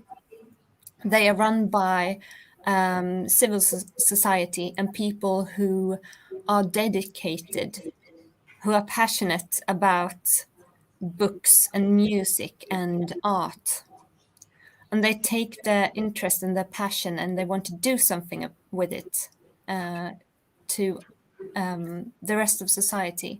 And we, our role as a municipality, and if I take the political role in this assembly, I think is to act as sort of enabler and give the right backup and circumstances, and in most cases money to do things, and then people do things that are good for them and other people.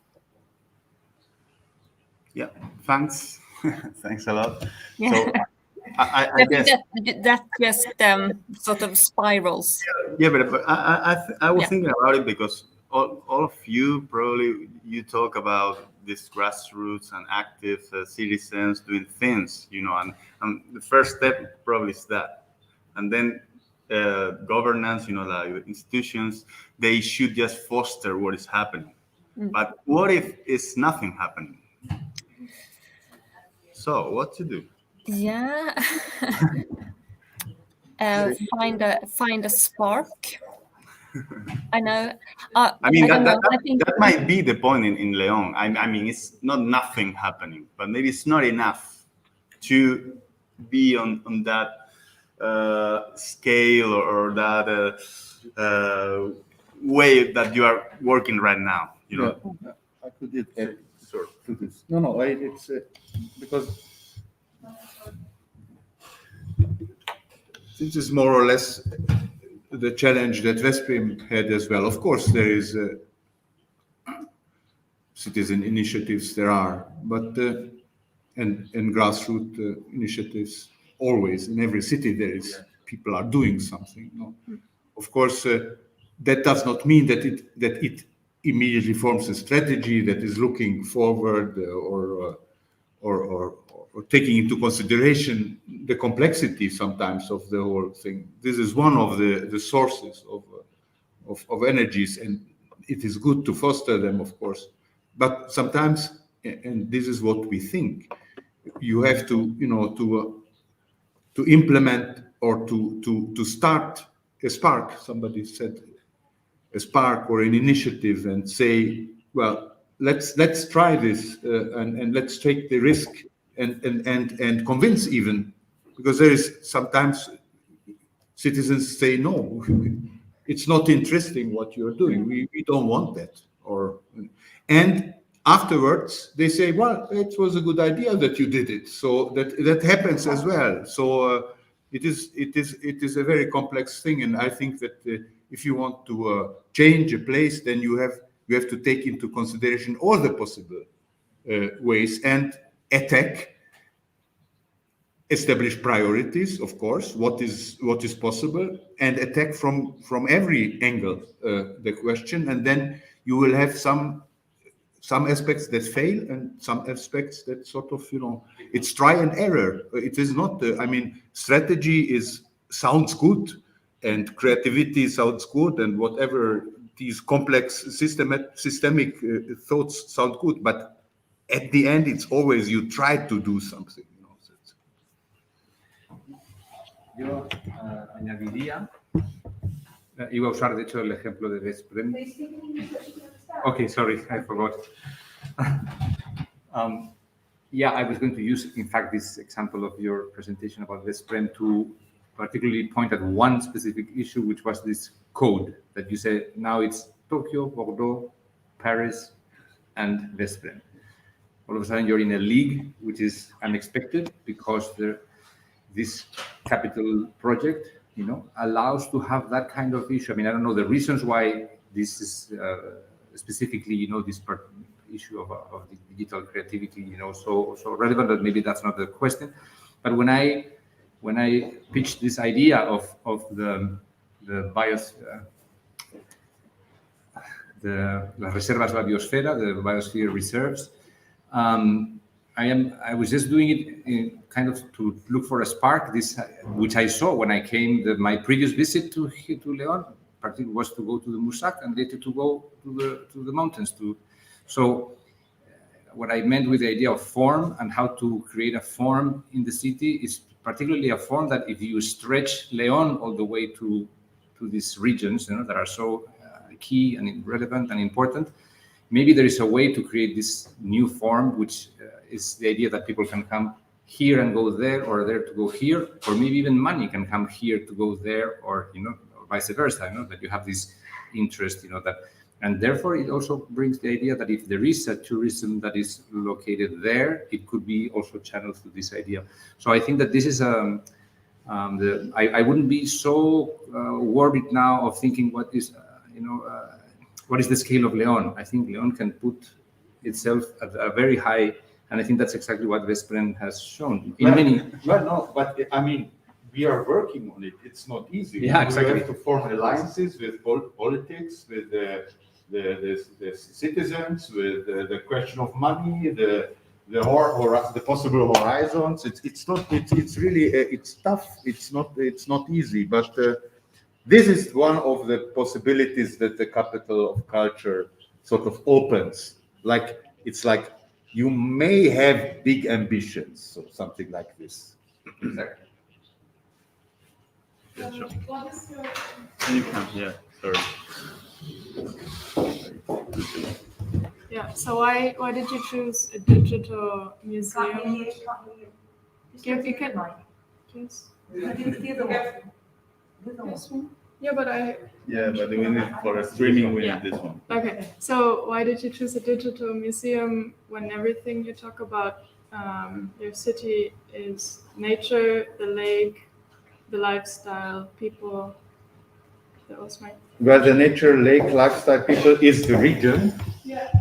The city wants to be a hub, a creative hub. That was the first, somebody told.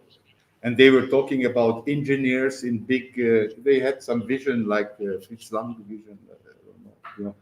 This was the vision of. They called it the Golden Valley because there is something that is called Golden Valley there. So that was the association of Silicon Valley or something like that. This is one. The other is I come from an institution, or I have been working on an institution that is. I come from story development, and I did lots of digital things, and I know this scene more or less. And the third is the guy who was my first and primary contact in Vesprem. I was sending him always ideas, and that was the idea when he said he's from Vesprem. He said that might be something, that might attract people. He was on the aspect of the business aspect more. He's a business guy. He has hotel and restaurant and so, but culturally interested and open. Has a festival there, a music festival. And he said, "This is okay. This we should do." Okay. And then we formed an alliance, him and me, and we tried to convince. And the first time we presented the idea, the government commissioner, who is more or less the head because he assures the money, because European Capital of Culture, the money comes national. It's not European money. So it's national money. And he said, "No question, we will not do this because it is not sustainable, it's too complicated, it will remain here, what will we do with it?" And he just sent us out of the room. And we went out and we continued to work on and a half year later we made a presentation again. And there was the pandemic already. And the government said, that was the first reaction of the government, we have the pandemic, the most important industries that we have to develop is creative industries. And so, okay, we went back to the roof. And he said, yeah, okay, let's think of this. So this is, I mean, it was not a strategic, everybody was thinking what would be the strategy, but we felt that there is something going on in this direction, and we could develop the idea to say it is not only a venue, but it is a possibility, it's horizon, it's networking, it's international, it's national, it's regional, all the things that you need for a city. Of course, the only thing we could not say it's cheap. This was not possible. Yeah, so you want to come?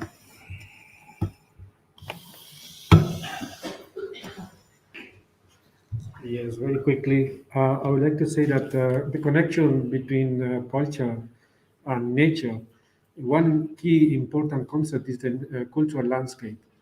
And I think one of the possibilities that you mentioned, Luis, about the possibilities of León in connecting the possibilities of the city with the historical heritage and the art and culture with the landscape of the mountains and the biosphere reserve. And this is partly what you did with the Balaton Lake, because it's connecting with the wine culture, with the gastronomy. This is a broader conception of culture, because it's an experience of culture.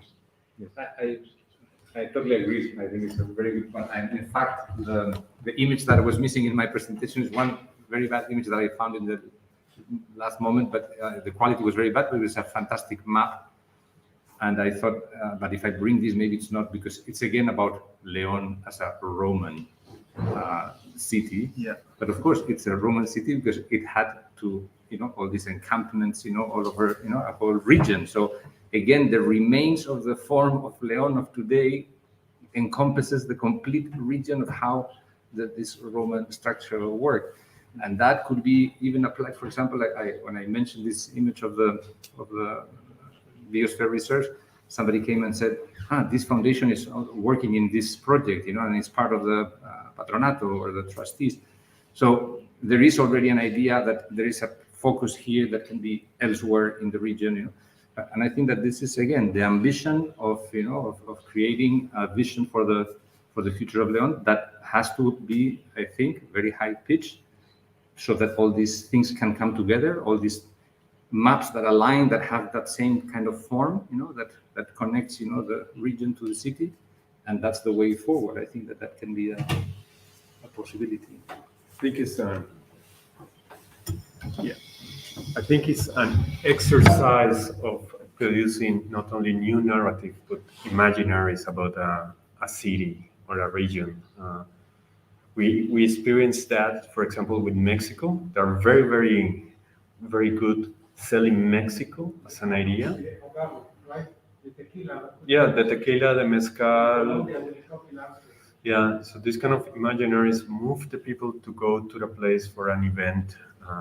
And we've seen that constantly, for example, in the art fairs, the people just go to Mexico because they're fit with these imaginaries, which sometimes is related to the nature. What, for example, the Mexico Art Fair did, MACO, was not only concentrated in Mexico City, but to produce something which is called Pre-MACO. And then you can go to the other cities around Guadalajara, which has become a digital hub, a very, very strong digital hub in Latin America.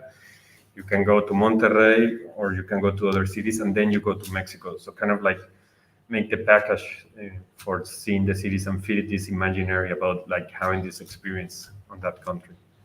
Additionally to your question, I just had a talk, and we had this in mind as well, but I wanted to be sure about it, and I had a talk with a guy who is the co-founder of Prezi. I don't know if you know, it's the presentation startup. This is Hungarian, already a huge startup in Los Angeles and Vienna. And I talked to the co-founder 2 days ago, and I presented him this code and the code lab and things like that. And he said, yes, that's a good idea because the region and the nature in the region is very inviting, and it's a good region for creative, for people who are digital nomads or artists and things like that. So if they have something there, they will be willing to, they are already going to this, looking for these types of places. So that would be something interesting for them. So this is, for example, we knew this, we were looking, what is a creative region? So we were looking for all the criteria. And the Balaton, of course, is the same because it's a little bit the same spirit. You know, it's the same spirit. It's those with whom we are working together are working now on visualization of ecological questions, of artistic transformation, of communication about how people can talk to each other. So these things sort of, you know, design a map of a possible creative region that we are hoping for. Of course, this is hope. Hope brings us forward, not the security to say yes and it will happen. Hopefully, it will happen. So yeah, I think so. We are out of time, so it was a pleasure. Thank you very much to all of you to stay here until this time, la hora del almuerzo.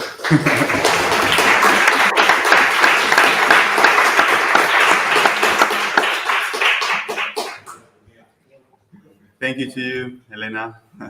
Thank you so much. Good luck with the rest of the program. A pleasure. Bye. Bye.